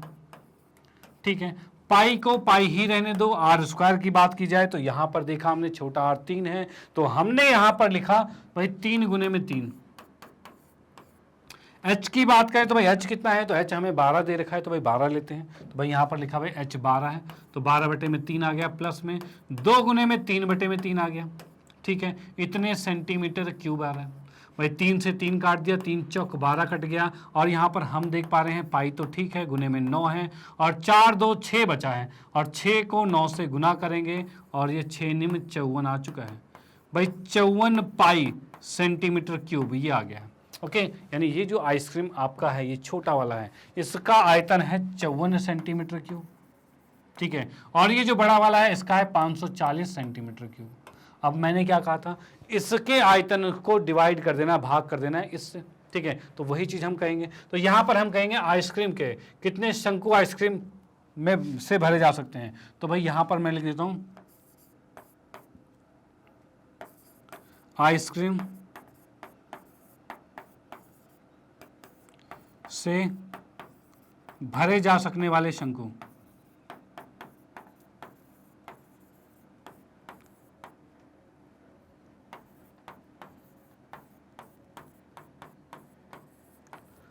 भाई आइसक्रीम से भरे जा सकने वाले शंकु की मैं बात करता हूं तो ये कितना आएगा, तो भाई भरे जा सकने वाले शंकु यानी इसको n से दर्शाया गया है, और ये आएगा भाई V1 बटे में V2 आएगा, यानी पहले वाले का आयतन और बटे में दूसरे वाले का आयतन। तो पहले वाले का आयतन कितना है, तो 540 पाई सेंटीमीटर क्यूब, और भाई जो V2 है ये हमारा रखा है 55 पाई सेंटीमीटर क्यूब। डन, ये कट गया, पाई से पाई कट गया, 54 दाहें 540, यानी कि 10 आ गए। यानी कितने, 10 शंकु ऐसे भरे जा सकते हैं, यानी इस डब्बे से इसके अंदर टोटल 10 आइसक्रीम बनाए जा सकते हैं, यानी भरे जा सकते हैं। डन, कोई दिक्कत वाली बात नहीं। ये भी एक इंपॉर्टेंट क्वेश्चन था, तो इसका भी स्क्रीनशॉट ले लो और इसका भी स्क्रीनशॉट ले लो। क्वेश्चन यहाँ पर समाप्त होता है और उसके बाद हम आते हैं नेक्स्ट क्वेश्चन पे और देखते हैं भाई अगला किस टाइप का है और कैसे उसे भी बड़े आराम से हम सॉल्व करेंगे। ओके, चलो भाई करते हैं उसको भी सॉल्व, नेक्स्ट वाले को, मोस्ट इंपॉर्टेंट क्वेश्चन को उसको भी। हाँ जी, तो नेक्स्ट हमारे पास है प्रश्न नंबर 22 और ये 22वां क्वेश्चन क्या कह रहा है, तो भाई ये कह रहा है हमें कि एक घन के कोर 9 सेंटीमीटर के हैं। भाई कोई घन है, उसका कोर जो है मतलब उसकी एक एक भुजाएं, सारी भुजाएं जो है वो 9 सेंटीमीटर के हैं। इस घन के काटे जा सकने वाले बड़े से बड़े लंबवृत्तीय शंकु का आयतन हमें ज्ञात करना है, यानी कि क्या है। तो भाई यहाँ पर मैं एक बार बना के आपको दिखा दूं जिससे आप समझ पाओ बिल्कुल कि भाई ये कहना क्या चाहता है। भाई इस तरह का एक क्या है, घन है हमारे पास,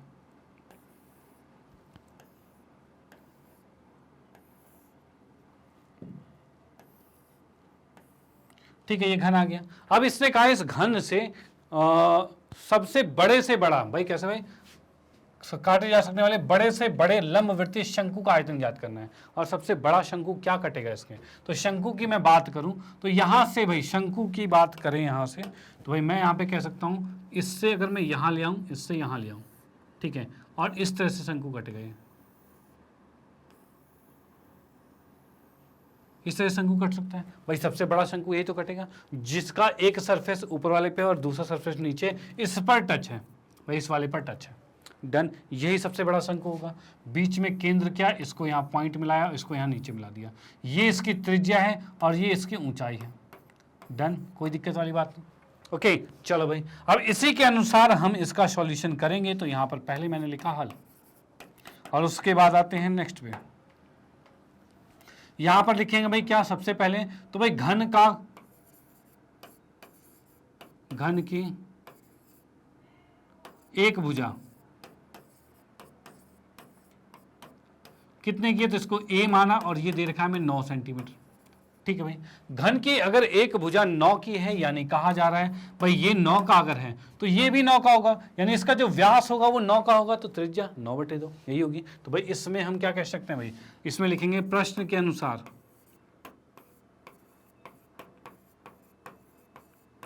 प्रश्न के अनुसार शंकु जो हमारे पास है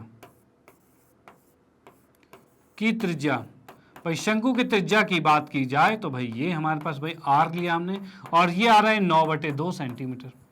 चलो भाई ठीक है, ये आ गया। और उसके बाद भाई शंकु की ऊंचाई की बात की जाए तो कितनी होगी, तो भाई जितनी इसकी ऊंचाई होगी, भाई जितनी इसकी ऊंचाई मतलब 9 ही तो ऊंचाई इसकी है, तो भाई शंकु की ऊंचाई भी 9 ही होगी। डन, तो भाई इसमें कहा जाए भाई शंकु की ऊंचाई, और इसको लिखेंगे भाई स्मॉल h, और इसको मैंने लिख दिया कितना, तो ये 9 सेंटीमीटर है। ठीक है, ये 9/2 था, ये 9 सेंटीमीटर है। अब आते हैं किस पे, तो भाई शंकु का आयतन हमें ज्ञात करना है। तो भाई आयतन के लिए r और h की ही रिक्वायरमेंट थी, वो हमें मिल चुकी है। तो हम यहां पर लिख सकते हैं भाई शंकु का आयतन, शंकु का आयतन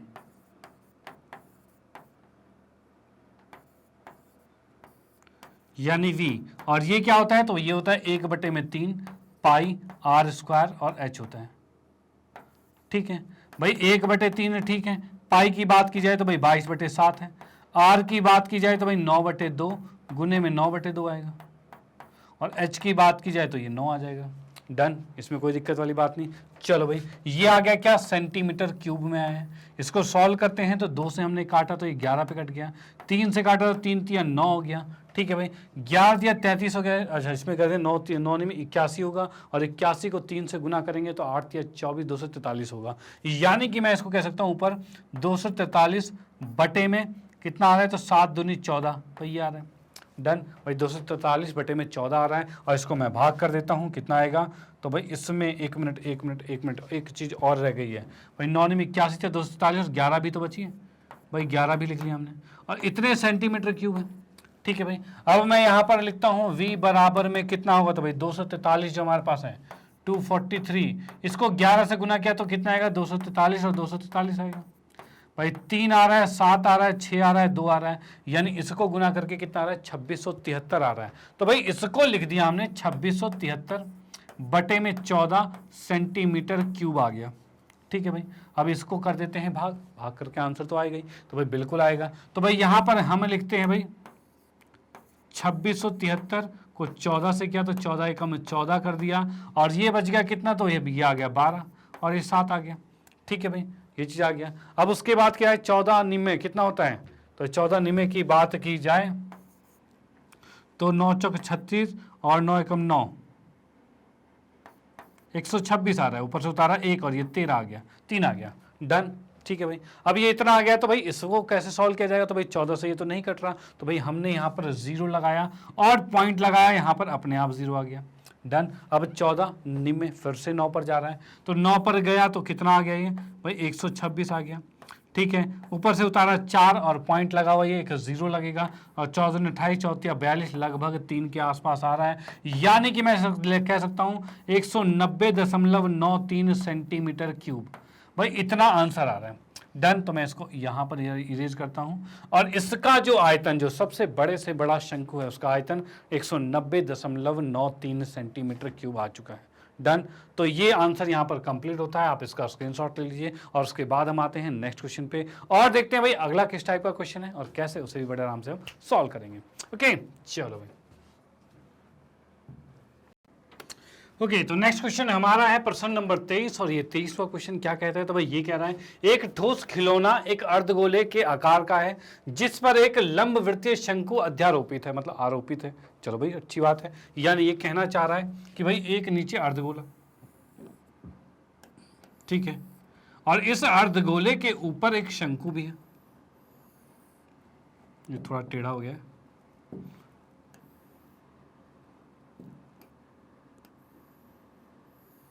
भाई ये बन गया हमारा। ठीक है, ऐसा कुछ बना दिया हमने, जैसे कि इसने कहा है क्या? एक अर्धगोले के आकार है जिसके ऊपर लंबवृत्तीय शंकु भी है, शंकु की ऊंचाई 2 सेंटीमीटर है, यानी कि हम कह सकते हैं यहाँ पर भाई ये हो गया, ये हो गया, इसकी ऊंचाई जो है वो 2 सेंटीमीटर है, ये ऊंचाई। डन। चलो ठीक है, उसके बाद क्या रखा? आधार का जो व्यास है वो 4 सेंटीमीटर है, इसका जो आधार का व्यास 4 सेंटीमीटर है, यानी इसकी त्रिज्या जो होगी वो 2 की ही होगी। चलो ठीक है, 2 की त्रिज्या हो गई है। उसके बाद क्या है? इस खिलौने का आयतन निर्धारित कीजिए। भाई ये खिलौना जो है इसका आयतन हमें ज्ञात करना है। यदि एक लंबवृत्तीय बेलन इस खिलौने के परिगत है तो बेलन और खिलौने के आयतनों का अंतर ज्ञात करना है। मतलब कि कहना चाह रहा है कि अगर मान लो कि ये पूरा का पूरा बेलन जो है, ये पूरा बेलन जो है, सॉरी पूरा बेलन नहीं, पूरा जो एक खिलौना जो है वो एक बेलन के अंदर है,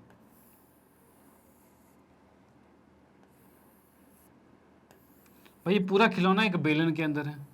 ठीक है भाई, ये ऐसा है, ये इसकी त्रिज्या है। डन। ये पूरा खिलौना एक बेलन के अंदर है। अब इसने ये कहा है पहले तो ये जो बीच का खिलौना है इसका आयतन ज्ञात करना है, जैसे कि हम देख पा रहे हैं, इस खिलौने का आयतन निर्धारित कीजिए।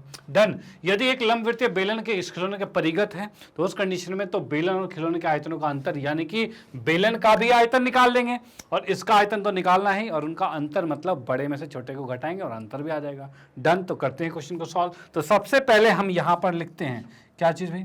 हल लिखा हमने। तो यहाँ हल में जो आते हैं तो हल में हम यहाँ पर लिख सकते हैं भाई क्या? भाई शंकु की त्रिज्या, शंकु कह लो, या फिर स्लैश डाल के अर्धवृत्त, दोनों ही तो सेम त्रिज्या है दोनों के पास। अर्धवृत्त नहीं है, अर्धगोला।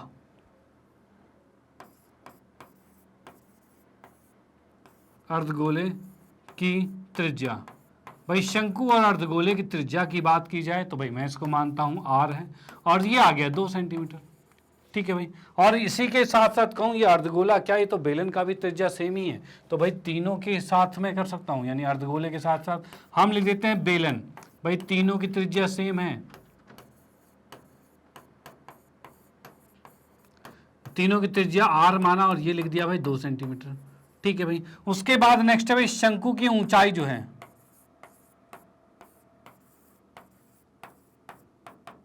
शंकु की ऊंचाई की बात की जाए तो मैंने इसको h माना और ये हमें दे रखा है 2 सेंटीमीटर। ठीक है भाई, ये h आ गया, 2 सेंटीमीटर हो गया। उसके बाद देखिए बेलन की ऊंचाई कितनी होगी, तो भाई 2 तो ऊपर है, ये नीचे, ये कितना होगा, तो ये भी तो 2 ही होगा, क्योंकि ये तो क्या है, ये नीचे से नीचे ये त्रिज्या ही तो है, ये भाई त्रिज्या ही तो है, तो भाई 2 ही होगा। यानी बेलन की पूरी ऊंचाई कितनी है, तो भाई ये आ रही है 4 सेंटीमीटर।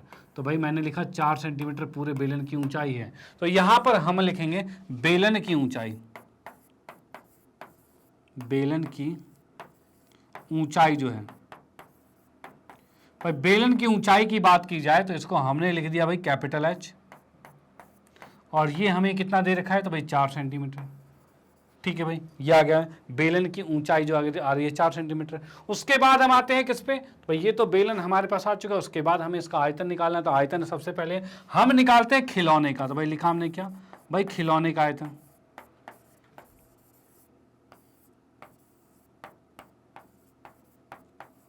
खिलौने के आयतन के बारे में बात करते हैं। तो खिलौने का आयतन क्या है, तो भाई इसको मैंने लिखा है यहाँ पर V1 लिख लिया। ठीक है, और ये कैसे निकलेगा, तो भाई शंकु का आयतन और अर्धगोले का आयतन दोनों को जोड़ना पड़ेगा। यानी कि मैं लिख सकता हूं कि भाई शंकु का आयतन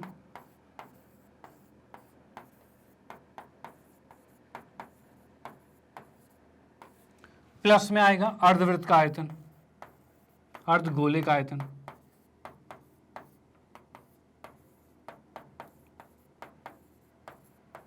डन। अब भाई इसको मैं लिखता हूं तो कैसे, शंकु का आयतन आएगा 1/3 पाई r स्क्वायर और h आएगा।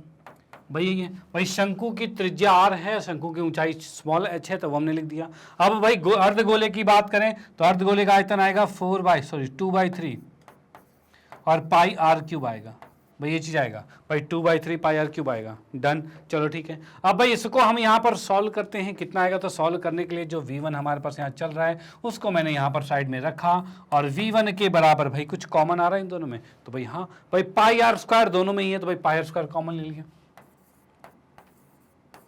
ठीक है, बचा क्या यहाँ पे, पाई r² कॉमन लेते हैं, h/3 बचा, प्लस में यहाँ पर पाई r² गया तो 2r/3 बचा।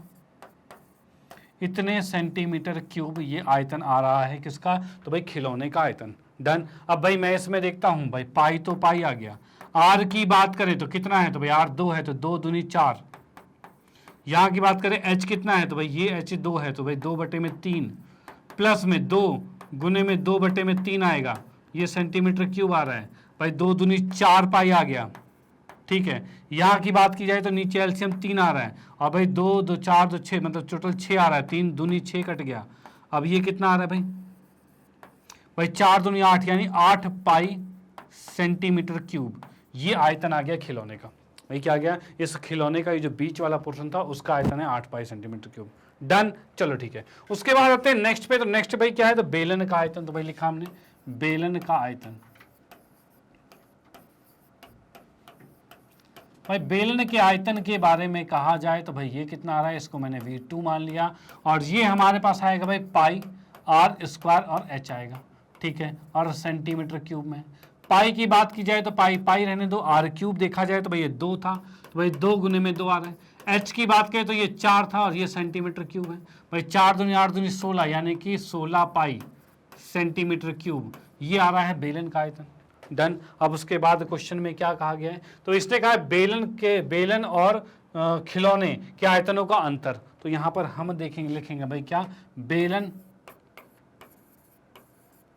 तथा खिलौने के आयतनों का अंतर।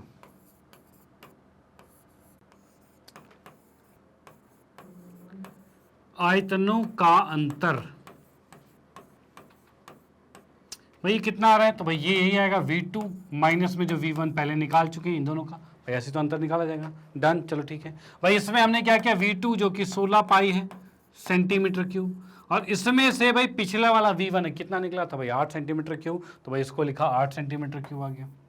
और इस अनुसार इसका जो 8 पाई सेंटीमीटर क्यूब, इस अनुसार इसका जो आंसर आ गया वो कितना आ गया, तो 8 पाई सेंटीमीटर क्यूब आ चुका है। और इसी के साथ ये क्वेश्चन यहाँ पर समाप्त होता है, जिसमें हमने देखा किस तरह से हमने बेलन तथा खिलौने के बीच का उन दोनों के आयतनों के बीच का अंतर जो है वो हमने ज्ञात कर लिया। डन। तो ये क्वेश्चन का स्क्रीनशॉट ले लीजिए। उसके बाद आते हैं नेक्स्ट क्वेश्चन पे। अगले क्वेश्चन देखते हैं भाई वो किस टाइप का है। ओके चलो भाई ठीक है, मैं इरेज कर देता हूँ।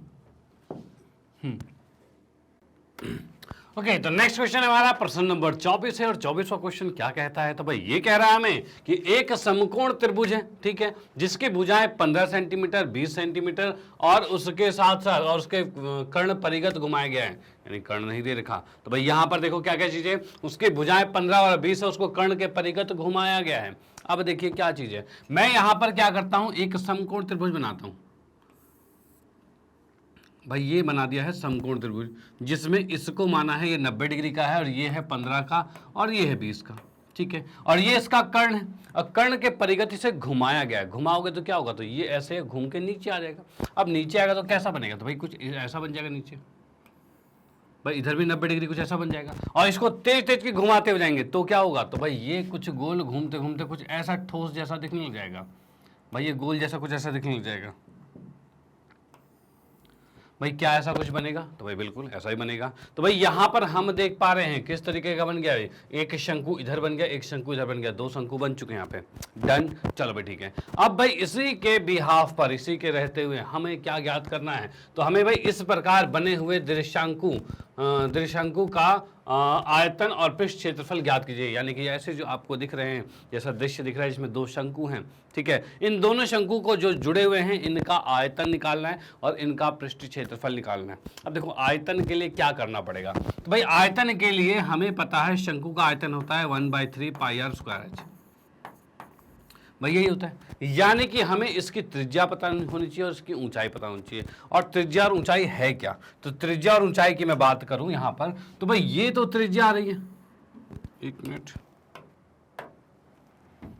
भाई ये तो त्रिज्या आ रही है और ये वाली ऊंचाई है, ठीक है। भाई इसको हम h कह सकते हैं और इसको r कह सकते हैं, ठीक है। ये दो हमें पता होनी चाहिए, तभी हम इसका ज्ञात कर पाएंगे कि भाई आयतन क्या होगा। और भाई पृष्ठ क्षेत्रफल की बात करें तो उसके लिए भी हमें चाहिए होता है पाई आर एल चाहिए होता है, यानी उसके लिए भी आर हमें पता होनी चाहिए। और इसकी बात की जाए तो इसमें ये वाली जो है ये स्लैंट हाइट है, त्रियक ऊंचाई है। डन। तो भाई हमें देखो आयतन के लिए आर एच पूरा ज्ञात चाहिए और भाई पृष्ठ क्षेत्रफल के आर और एल चाहिए, ये सारे मान रहेंगे तभी हम ज्ञात कर पाएंगे, अदरवाइज नहीं कर पाएंगे। डन। चलो भाई, तो भाई कैसे ज्ञात होगा, ऐसा क्या करें जिससे कि ये ज्ञात होने वाला है, तो भाई इसके लिए हम क्या करेंगे, तो सबसे पहले मैंने लिखा इसके अंदर हल के बाद इसमें नाम लिख देते हैं। पहले नाम क्या है, तो भाई ये आ गया ए, ये है बी, ये है सी और ये है डी, और ये जो बीच में बिंदु है इसकी जगह हमने ई ले लिया। डन। इसमें कोई दिक्कत वाली बात तो नहीं। चलो भाई ठीक है। अब यहाँ पर क्या चीज है, हम आते हैं त्रिभुज, कौन सा वाला भाई, त्रिभुज BAD में आते हैं। तो भाई हल के अंदर मैं लिखता हूं भाई क्या, ठीक है, त्रिभुज BAD की बात करें तो इसमें जैसा कि हमें पता है कोण BAD जो है ये 90 डिग्री का है। अगर ये 90 डिग्री है तो इसका मतलब पाइथागोरस लगेगा, भाई पाइथागोरस लगेगा ही लगेगा। अब ये पाइथागोरस लगता है तो उसके अकॉर्डिंग क्या होगा, तो भाई हम देख सकते हैं भाई BD का वर्ग जो है वो इन दोनों के वर्गों के योग के बराबर होगा। यानी मैं लिख सकता हूँ यहाँ पर भाई BD का जो वर्ग है ये बराबर होगा BA का वर्ग प्लस में AD के वर्ग के बराबर, यही होगा। भाई BD कितना है तो नहीं पता, ये हमें ज्ञात करना था। और भाई BA की बात करें तो 15 का वर्ग है और ये है 20 का वर्ग है। और इसको हम देख सकते हैं भाई कितना आ रहा है, भाई यहाँ से BD रहने दिया, इस पे रूट लगेगा, स्क्वायर हटाते रूट लग जाएगा। 15 का स्क्वायर 225 और भाई 20 का स्क्वायर कितना होगा 400 हो जाएगा, ठीक है। इनको जोड़ा तो ये आ गया 625 और 625 किसका का रूट क्या होता है, तो भाई 25 होता है। यानी इससे हमें पता चलता है BD का मान जो है 25 है, यानी ये BD पूरी 25 आ गई। डन। पहली बात तो ये आ गई है। उसके बाद अब आगे क्या करेंगे, तो आगे की बात करें, मैं यहाँ पर कोई कोण मान लेता हूँ। भाई इसको मैंने कोण मान लिया है, इस वाले को एक कोण मान लिया थीटा। चलो भाई थीटा हमने कोण मान लिया। अब थीटा कोण के आधार पे क्या हो रहा है, भाई देखो 90 डिग्री का ही है, ठीक है, 90 का ये है, और भाई 90 के सामने वाला कर्ण होता है, और भाई थीटा के सामने वाला लंब होता है, यानी ये लंब आ गया, ठीक है, और ये आधार आ गया, और ये इस साइड ये BD जो है वो कर्ण आ गया। डन, ये चीज आ रहा है। तो भाई इसी के अनुसार मैं यहां पर निकालने वाला हूं क्या भाई, त्रिभुज BAD में, भाई त्रिभुज BAD में इसमें देखा जाए तो tan थीटा कितना होगा भाई, tan थीटा क्या होता है, लंब बटे में आधार होता है, यानी ये लंब बटे में आधार आएगा भाई, ये आएगा। इसी के अकॉर्डिंग मैं लिख सकता हूं ये होता है लंब बटे में आधार, यानी लंब हमारे पास है AD, बटे में आधार कितना है तो AB है भाई, ये आ गया। और इसी के अकॉर्डिंग मैंने लिखा यहां पर क्या, तो भाई tan थीटा बराबर में AD कितना है, तो ये 20 आ जाएगा, बटे में 15 है, इसको हमने काट दिया तो 5 तिया 15, 5 चौक 20, यानी कि आ गया 4/3। ठीक है, tan थीटा का मान कितना आ गया, 4/3 आ गया। डन, चलो ठीक है। अब उसके बाद हम आते हैं त्रिभुज AEB में। तो भाई मैंने लिखा हुआ त्रिभुज AEB में, इसमें की बात है, कौन सा त्रिभुज AEB में की बात कर रहे हैं, और इसके अंदर भाई ये वाला होगा लंब, भाई ये लंब होगा, ठीक है, यहां से हमने एक लंब खींचा है तो लंब ही है। तो यहां पर हम कह सकते हैं भाई BEA जो है कोण, ये 90 डिग्री का है, और इसके अर्थात मतलब 90 होने के कारण हम इसके अंदर, इस छोटे त्रिभुज के अंदर भी लगाएंगे पाइथागोरस। और उसमें क्या चीज लगेगा, तो उसकी बात मैं करूं तो यहां पर भी अगर मैं लगाता हूं tan थीटा, अगर मैं यहां लगाता हूं tan थीटा, तो क्या आएगा, लंब बटे में आधार आएगा, यानी R बटे में H आएगा, लेकिन ना हमें R पता ना H पता, तो भाई ये तो गड़बड़ वाली बात हो गई। चलो भाई कोई बात नहीं, हम यहां से एक रिलेशन भी प्राप्त कर पाएंगे। भाई ये क्या है, tan थीटा के सामने वाला लंब है और नीचे आधार है, ये R बटे में H आ गया, और हमें पता है tan थीटा का मान 4/3 है भाई है। तो हम क्या करेंगे, हमने लिखा यहां पर समीकरण 1 और 2 से, भाई यहां पर लिख दिया समीकरण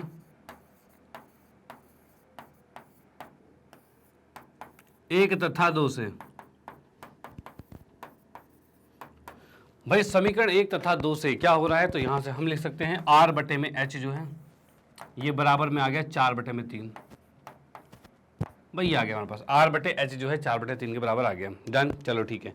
अब उसके बाद नेक्स्ट चलते हैं किस पे, तो भाई नेक्स्ट चलेंगे किस में, तो यहां पर इसी में अगर मैं फर्स्ट इक्वेशन से पहले वाले से ही साइन निकालना चाहूं, तो साइन कितना, साइन क्यों निकाल रहा हूं, तो देखो यहां पे क्या है भाई, ये यहां पर लंब हमें पता है, कर्ण सॉरी लंब नहीं पता, हमें कर्ण पता है, और लंब और कर्ण के रिलेशन से हम क्या करते हैं, साइन निकाल पाएंगे। साइन थीटा क्या होता है, लंब बटे में कर्ण होता है। तो वही चीज हम यहां पर करते हैं समीकरण 1 से।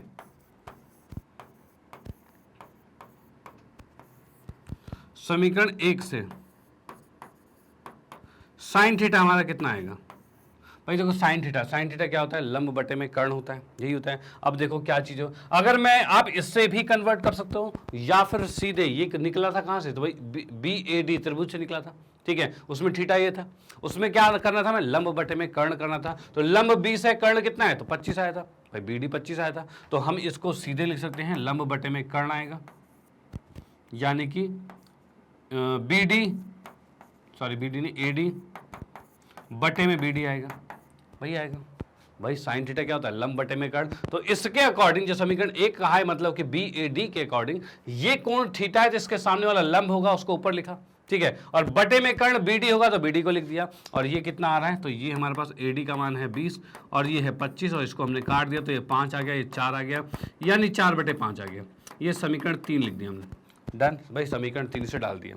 अब देखो क्या चीज है, अब भाई फिर से आते हैं त्रिभुज कौन सा वाला, त्रिभुज ABE में। इसमें फिर से अगर मैं लिखता हूं साइन थीटा, भाई इस ABE में साइन थीटा लिखा जाए तो कितना होगा, तो भाई साइन होता है लंब बटे में कर्ण, यानी कि हो जाएगा R बटे में, भाई ये R बटे में 15 आएगा, ठीक है। अब भाई ये आ गया, और इसको लिखा समीकरण 4। चलो भाई ठीक है, ये समीकरण 4 आ गया है। अच्छा एक चीज क्या करते हैं ना, इसको भी एक समीकरण मान लेते हैं, यानी इसको हमने मान लिया 3, और ये वाला हो जाएगा हमारा 4, और इसकी बात कर लेते हैं, ये है 5, ठीक है भाई, ये चीज हमारे पास है। ओके, तो अब देखो क्या चीज है, ये दोनों साइन थीटा हमारे पास है, अब लेफ्ट दोनों सेम है तो राइट भी सेम होगा, इसको हम आपस में कंपेयर करेंगे तो R का मान भी निकल जाएगा। तो हम क्या करते हैं भाई, समीकरण 4 और 5 से देखते हैं। तो भाई मैंने यहां पर लिख दिया नेक्स्ट में क्या, कि भाई समीकरण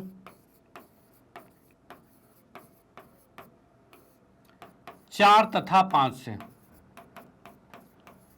भाई समीकरण 4 तथा 5 से की बात की जाए तो दोनों में साइन थीटा बराबर था, यानी कि r/15 बराबर में 4/5 है। और इस 5 से 5 दिया 15 काट दिया, इसको ऊपर भेजेंगे तो r का मान कितना आ गया, 12 आ गया। डन भाई, r का मान 12 आ चुका है। और सारी चीजें किस में है, तो सारी चीजें हमारी सेंटीमीटर में थी भाई, सेंटीमीटर में थी, तो हमने यहां पर भी इसको सेंटीमीटर ले दिया। डन, चलो ठीक है। अब भाई हम क्या करेंगे, r का मान समीकरण,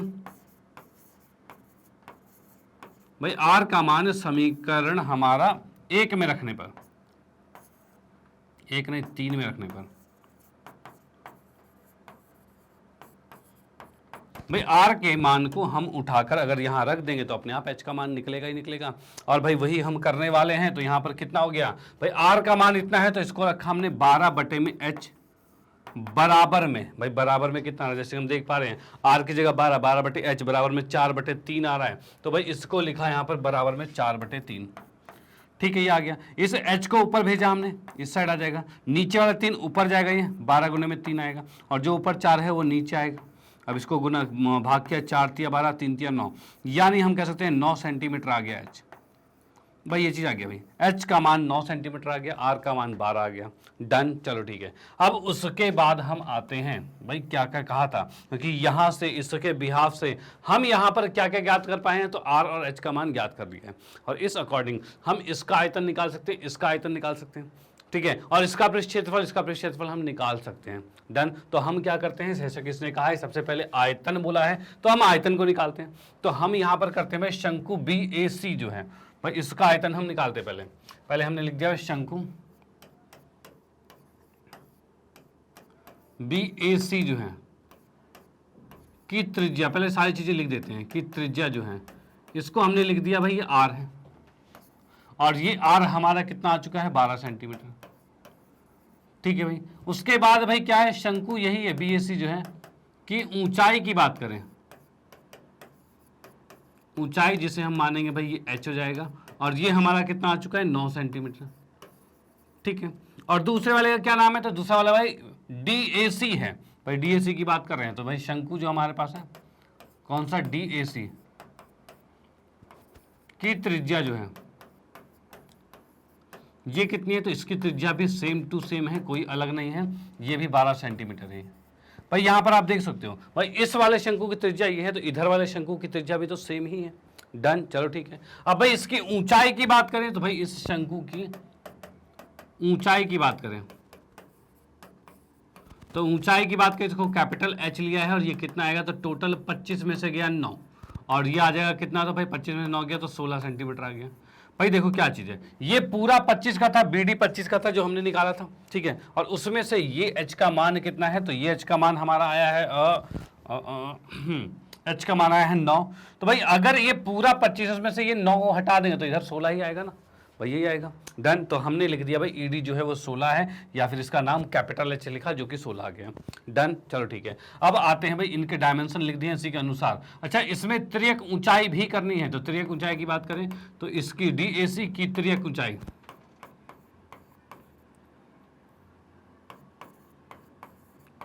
त्रियक ऊंचाई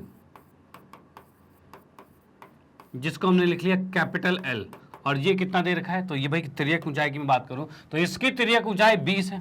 ठीक है, तो हमने यहां पर लिखा 20 आ गया। उसके बाद सेम दूसरे वाले की बात करें, BAC की बात करें, भाई इसकी त्रियक ऊंचाई कितनी है, इसको स्मॉल l लिया, और ये कितना है, तो इसको हम देख पा रहे हैं भाई ये 15 है। ठीक है, तो हमने यहां पर लिख दिया 15 आ गया। भाई सबके मान लिख दिए, क्योंकि इन्हीं का यूज होना है फॉर्मूले में, तो इसको सबको अलग से लिख दिया यहाँ पे कि कोई भी दिक्कत ना हो। अब देखिए सीधे सीधे भाई कहा हुआ है भाई शंकु का आयतन, शंकु कौन सा वाला है भाई, BAC का आयतन। भाई इसके आयतन की बात करें तो आयतन कितना आएगा, तो आयतन को मैंने लिखा V1, तो भाई V1 कितना आएगा, तो भाई इसका आयतन, तो आयतन का फॉर्मूला हमारा होता है 1/3 पाई r स्क्वायर h, भाई यही होता है फॉर्मूला। डन, डन, चलो भाई ठीक है। अब भाई हम क्या करते हैं, 1/3 लिखा, ठीक है, पाई को पाई ही रहने दो फिलहाल। r की बात करें तो r 12 है, तो 12 गुने में 12 आ गया, और भाई h की बात करें तो ये 9 है, तो ये 9 आ गया भाई। यहाँ पर इससे इसको काटा तो भाई 3 पे कट गया। अब 12 12 144 होता है, और 144 को जब मैं गुना करता हूँ 3 से, तो भाई 3 चौक 12 का 2 हासिल 1 आएगा, और 3 चौक 12 एक 13 का 3 हासिल 1 आएगा, और 3 एकम 3 एक 4, 432 आ गया। यानी मैं इसको लिख सकता हूँ, ये आ चुका है 432 पाई। ठीक है भाई, ये 432 पाई आ गया। उसके बाद आते हैं नेक्स्ट पे। नेक्स्ट हमारा क्या है, DAC का भी आयतन निकाल लेते हैं। तो भाई मैंने यहां पर लिखा शंकु DAC का आयतन। तो भाई इसके आयतन की मैं बात करूं तो ये भी आएगा हमारे पास, इसको मैंने V2 ले लिया, और ये भी हमारे पास क्या आएगा, तो 1/3 आएगा, और पाई है, R स्क्वायर है और कैपिटल H है, तो यहाँ पर 1/3 ठीक है, पाई ठीक है। R की बात करें तो 12 गुने में 12 आ रहा है भाई, यही आ रहा है हमारा, आ रहा है हमारा भाई, हम देख सकते हैं यहाँ पे। तो यहाँ पर जैसा कि हमें पता है R का मान 12 था, तो 12 हमने यहाँ पर निकाल लिया है और यहाँ पर रख दिया है। और H की बात करें तो ये 16 आ रहा है। तो भाई 3 चौक 12 भाई 4 पे कट गया। अब भाई 12 चौक 48 है, और 12 चौक 48, 16 दूनी 32, कितना हो रहा है भाई ये, तो 4 चौक 16, चौके 64, 64 चौके कितना होता है, तो 6 चौक 24, 256 होगा, और 256 512 भाई इतना है ना। 12 चौक 48 है, 48 को 16 भाई 512 ही आएगा ना। 8 6 48 नहीं, ये नहीं आएगा। 8 6 48, 8 हासिल 4 आ रहा है, 6 चौक 24 आ रहा है, और 24 4 28 होगा। ठीक है, 28 ये आ गया। अब उसके बाद कितना आ रहा है, तो भाई ये 48 ही आ रहा है, और यहाँ पर 8 है, 8 और 16 का 6 हासिल 1, और 4 2 6 और 1 7, 768 आ रहा है हमारे पास। ओके, तो ये आ रहा है हमारे पास 768 पाई। चलो भाई ये चीज़ आ गई हमारे पास, 768 पाई आ चुका है, और इतने सेंटीमीटर क्यूब आ गया। और अब हम क्या देख रहे हैं, तो यहाँ पर हमारे पास क्वेश्चन में जो था द्विशंकु, भाई इस पूरे जो कॉम्बिनेशन दोनों आपस में जुड़े हुए थे उसका नाम द्विशंकु है। तो भाई द्विशंकु का आयतन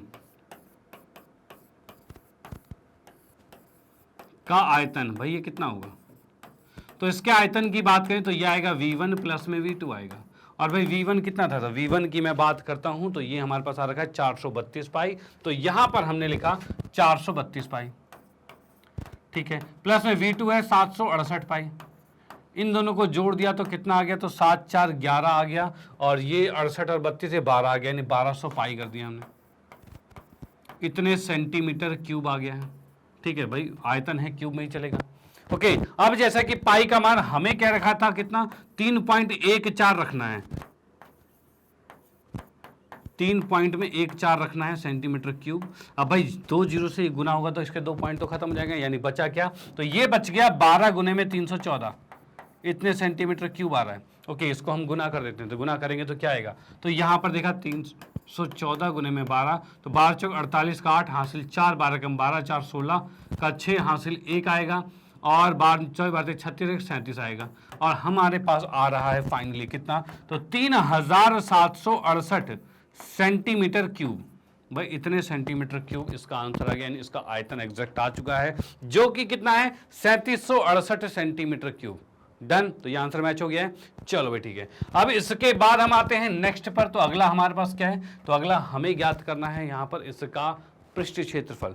अब पृष्ठ क्षेत्रफल कैसे ज्ञात होगा, तो मैं यहाँ आगे बताता हूँ। भाई पृष्ठ क्षेत्रफल की बात करें तो मैंने लिखा द्विशंकु जो है हमारे पास है, द्विशंकु का पृष्ठ क्षेत्रफल कौन सा, तो वक्र पृष्ठ चलेगा क्योंकि उसमें कोई ढक्कन है नहीं, तो भाई या फिर पृष्ठ क्षेत्रफल सरफेस एरिया ही लिख सकते हैं क्योंकि वो तो पूरा क्लोज है। ठीक है, तो यहाँ पर पृष्ठ क्षेत्रफल की बात करें तो क्या आएगा, तो भाई इसके लिए हमारे पास आएगा भाई पाई R L आएगा, और प्लस में पाई R और कैपिटल L आएगा। इसमें हम देख पा रहे हैं भाई पाई R को कॉमन ले लिया, और यहाँ पर L प्लस में L आ रहा है, और ये आएगा सेंटीमीटर स्क्वायर में जाएगा क्योंकि ये क्षेत्रफल है। पाई को 3.14 कर दिया, R का मान कितना है 12 है, इस L का मान 15 है, और इस L का मान 20 है, और ये सेंटीमीटर क्यूब में चल रहा है। ठीक है भाई, अब यहाँ पर हम देखेंगे 12 को जब इससे गुना करेंगे तो कितना आएगा, तो अभी थोड़ी देर पहले हमने गुना किया है भाई, 12 को गुना किया था किससे भाई 314 से, 37 68 आया था, और उसी का यूज़ यहाँ पर करेंगे, तो ये भी हम करेंगे 37 68 है। ठीक है, 2 के बाद पॉइंट है तो 2 के बाद पॉइंट लगा दिया, यहाँ पर देखा तो भाई ये आ रहा है 35, सेंटीमीटर स्क्वायर। भाई वर्ग चलेगा क्योंकि ये क्षेत्रफल है, स्क्वायर में ही चलेगा। ओके, अब जैसे ही हम इसको गुना करते हैं तो गुना कर लेते हैं भाई अलग से। 37 68 गुने में 35 होगा, तो भाई 8 पंचे 40 का 0 हासिल 4, 6 पंचे 30 और 30 और 4 34 का 4 हासिल 3, 7 पंचे 35 और 3 कितना होगा, तो भाई 38 का 8 हासिल 3 आ जाएगा, और 5 या 15 और 3 18 आ गया। ठीक है भाई, 3 से करेंगे तो 8 या 24 का 4 हासिल 2 आएगा, और 6 या 18 और 18 और 2 कितना 20 का 0 हासिल 2 आ गया, 7 या 21 और 2 23 का 3 हासिल 2 आ गया, और 3 3 9 2 11 आ गया। ठीक है भाई, 0 8 8 8 3 कितना होता है, तो 11 का 1 हासिल 1, तो ये 3 और 1 आ रहा है, ये इतना आ चुका है। यानी कि मैं इसको लिख सकता हूँ 1 3 1 8 और 8 0, 2 के बाद पॉइंट है तो 2 के बाद पॉइंट लगाया, इतने सेंटीमीटर स्क्वायर। यानी इसका जो पृष्ठ क्षेत्रफल है वो कितना आ चुका है, तो भाई 1318.80 इतने सेंटीमीटर स्क्वायर आ गया। डन। तो यहां पर शंकु का पृष्ठ क्षेत्रफल भी ज्ञात हो चुका है। यानी अब आप इसका स्क्रीनशॉट ले सकते हो, और इसका स्क्रीनशॉट ले सकते हो, और उसके बाद भी इसका स्क्रीनशॉट ले सकते हो, और उसके बाद फिर इसका स्क्रीनशॉट। यहां पर ये पूरा क्वेश्चन समाप्त होता है, और ये भी एक मोस्ट इंपॉर्टेंट क्वेश्चन था जो कि आपको आना चाहिए। देखो इसमें सबसे इंपॉर्टेंट चीज क्या थी, सबसे इंपॉर्टेंट चीज थी भाई एच और आर को निकालना। भाई एच और आर अगर निकल गया आपका, तो भाई आयतन निकालना और पृष्ठ क्षेत्रफल निकालना तो भाई फॉर्मूले में रखना ही है बस। मेन चीज क्या थी, आर और एच को फाइंड करना। उसके लिए क्या किया हमने, तो उसके लिए हमने यहां पर थीटा माना, और यहां से टेन थीटा के साथ एक बड़े त्रिभुज और छोटे त्रिभुज को कंपेयर किया, आपस में हमने कंपेयर किया। कंपेयर करते टेन थीटा को पहले कंपेयर किया, उसके बाद भाई आर और एच का आपस में रिलेशन आया, फिर इन दोनों के साइन थीटा को कंपेयर किया, वहां से आर का मान निकाला और उसके अंदर रख दिया। ठीक है, रखते एच का मान भी होगा तो तब जाके आर और एच निकला, और आर और एच निकलने के बाद फिर आयतन और पृष्ठ क्षेत्रफल में तो जस्ट रखना था, वैल्यूज रखनी थी, अपने आप आंसर निकलेगा। डन। तो बस वही चीजें, कैलकुलेशन ही थी और कुछ ज्यादा कुछ नहीं था, बस मेन पॉइंट यहीं पर था। और इस तरह के क्वेश्चन के पैटर्न आपके बनते ही बनते हैं, और आपको ये आने भी चाहिए। ओके, चलो भाई ठीक है, तो ये क्वेश्चन यहां पर समाप्त होता है, और इसी क्वेश्चन के साथ भाई इसी क्वेश्चन के साथ आज का सेशन भी हमारा समाप्त होता है, ये क्वेश्चन कंप्लीट होता है। यानी आज के सेशन में जो हमने किया पार्ट 4 में कि भाई मोस्ट इंपॉर्टेंट क्वेश्चन जो कि आपके बेहतरीन क्वेश्चन थे आपके एग्जाम के पॉइंट ऑफ व्यू से। ओके, आपके जो बोर्ड के एग्जाम है उसके अंदर ऐसे ही टाइप के क्वेश्चन पूछे जाते हैं, और इसकी अगर आपने प्रैक्टिस कर ली फिर कोई दिक्कत नहीं होने वाली, क्योंकि ये चैप्टर थोड़ा सा महंगा चैप्टर है। महंगा से तात्पर्य यह है कि भाई इससे बड़े क्वेश्चन बन जाते हैं, और बड़े क्वेश्चन जब बनते हैं तो इसी टाइप के बनते हैं, और ये आपको आने चाहिए। अगर आपने इसकी प्रैक्टिस कर रखी है, फिर वहां जाके आप बोलोगे भाई ये भी आता है, वो भी आता है, वो भी आता है, सब आता है। ठीक है, फिर कोई दिक्कत वाली बात ये नहीं होगी। ओके, तो भाई ये सेशन आपने यहां तक देख लिया। इसके बाद हम नेक्स्ट क्लास में और भी कुछ लास्टली जो लास्ट में आपके सबसे इंपॉर्टेंट जो कुछ अनोखे से क्वेश्चंस हैं उनको भी लेके आएंगे, तो उसके सेशन में भी जरूर ज्वाइन करना, और उसको भी कंप्लीटली देखना कि इस चैप्टर में कुछ भी आपका ना बच जाए। ठीक है, कहते हैं ना 1% भी ना बच जाए, हम तो भाई आधा नंबर भी नहीं कटने देंगे, पूरे चाहिए हमें। तो भाई ऐसी सोच है तो भाई बिल्कुल देखते जाइए। ओके, और इन वीडियोस को अपने फ्रेंड सर्कल में भी शेयर कर देना कि भाई उनको भी इसका फायदा मिल पाए, क्योंकि भाई ये बिल्कुल सेलेक्टेड क्वेश्चन है, और ये तो करने से भाई लाइव झिंगा लाला है, तो भाई बिल्कुल कर लेना। चलो भाई ठीक है, तो इसके बाद मैं बताता हूँ भाई मैग्नेट ब्रेन के बारे में। जैसा कि आप लोगों को पता ही है भाई, मैग्नेट ब्रेन एक ऐसा प्लेटफॉर्म है जो आपको प्रोवाइड करता है केजी से लेकर 12 क्लास तक के सभी विषयों के कंप्लीट वीडियो कोर्स, और वो भी फ्री ऑफ कॉस्ट। ओके, और ऐसा नहीं कि भाई 1 चैप्टर 2 चैप्टर फ्री और उसके बाद बोले भाई पैसा दो, तो भाई ऐसा यहाँ पे कुछ नहीं है। यहाँ पर हर चीज़ बिल्कुल बेस्ट क्वालिटी में और कंप्लीट कंटेंट मिलता है आपको। ओके, और क्या क्या चीज़ें मिलती है, तो यहाँ पर देखिए हमारे जो टॉप कोर्सेज हैं वो हमारे पास भाई CBSE English medium, Hindi medium, अर्थात क्या है भाई इंग्लिश मीडियम की भी पूरी क्लासेस KG से 12 क्लास तक, हिंदी मीडियम भाई मतलब 7वीं से 12वीं कक्षा तक के सभी विषयों के कंप्लीट वीडियो कोर्स यहाँ पर अवेलेबल हैं। ओके, और CBSE से तात्पर्य यह है कि NCERT से रिलेटेड जितने भी टॉपिक्स हैं, जितने भी बोर्ड्स हैं, हर चीज़ हर बोर्ड को बिल्कुल ही कंप्लीट किया गया है। ओके, जैसे आपका UP board, Bihar board, MP board, चाहे CBSE बोर्ड, इस तरह के जो बोर्ड्स हैं इनको यहाँ पर टोटली कंप्लीट किया गया है। ओके, उसके बाद और भी साथ साथ में बहुत सी चीज़ें हैं। क्या है, तो भाई और भी बहुत से कॉम्पिटिटिव लेवल के एग्जाम की प्रिपरेशन भी यहाँ पर करवाई जाती है। जैसे आप देख सकते हो भाई NTSC, olympiad, CUT, IIT JEE, NEET, UP board, Bihar board, और स्पोकन इंग्लिश भाई, banking, RRB, SSC, UPSC, JIB, CIB, मतलब इस तरह के टॉप कोर्सेज जो हैं जिनकी डिमांड बहुत है जिनके चार्जेस भी बहुत हैं, बट वो सारे कोर्सेज यहाँ पर बिल्कुल मिलते हैं फ्री ऑफ कॉस्ट, मतलब कोई भी चार्ज आपको यहाँ पर नहीं पे करना। ओके, और जैसा कि आप यहाँ देख सकते हो, यहाँ पर बाय नाउ का कोई ऑप्शन नहीं है, कोई कूपन कोड नहीं लगाना, 100% फ्री है और हाई क्वालिटी एजुकेशन की क्वालिटी जो है उसमें कोई भी कॉम्प्रोमाइज़ नहीं किया गया है। डन। और भाई हमारे साथ जुड़ने के लिए आप हमारे साथ यूट्यूब पर तो जुड़े हुए हैं, ठीक है। यूट्यूब के साथ साथ आप हमारे साथ कुछ सोशल साइट्स हैं, जैसे फेसबुक है, ट्विटर है, इंस्टाग्राम है और टेलीग्राम है, इस तरह के सोशल साइट्स पे भी जुड़ सकते हैं, वहाँ पर भी आपको बहुत नॉलेज मिलती रहेगी।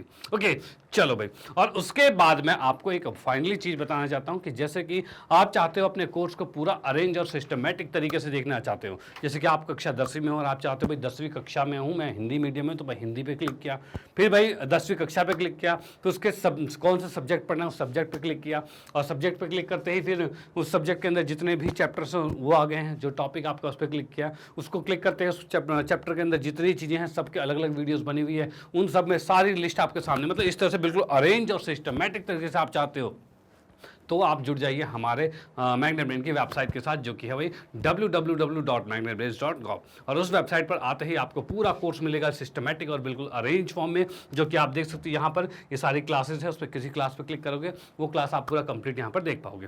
डन। चलो भाई ठीक है, तो इन चीज़ों को आप अपने फ्रेंड सर्कल में, चाहे रिलेटिव हो चाहे जान पहचान में कोई भी हो जो इन कक्षाओं में पढ़ते हों या फिर इनमें से कोई कोर्स स्टडी कर रहे हो, तो उनको ये चीज़ें सजेस्ट कर सकते हो जिससे उनको भी फ़ायदा मिल जाए। ओके भाई, आपको फायदा मिल रहा है, उनको फायदा मिले तो बहुत अच्छी बात होगी। इसी के साथ कहना चाहता हूँ, अगर वीडियो आपको अच्छी लगती है तो इसे लाइक कीजिए, न्यू है तो सब्सक्राइब कीजिए और शेयर तो आप करते ही रहिए। Okay bye, thank you.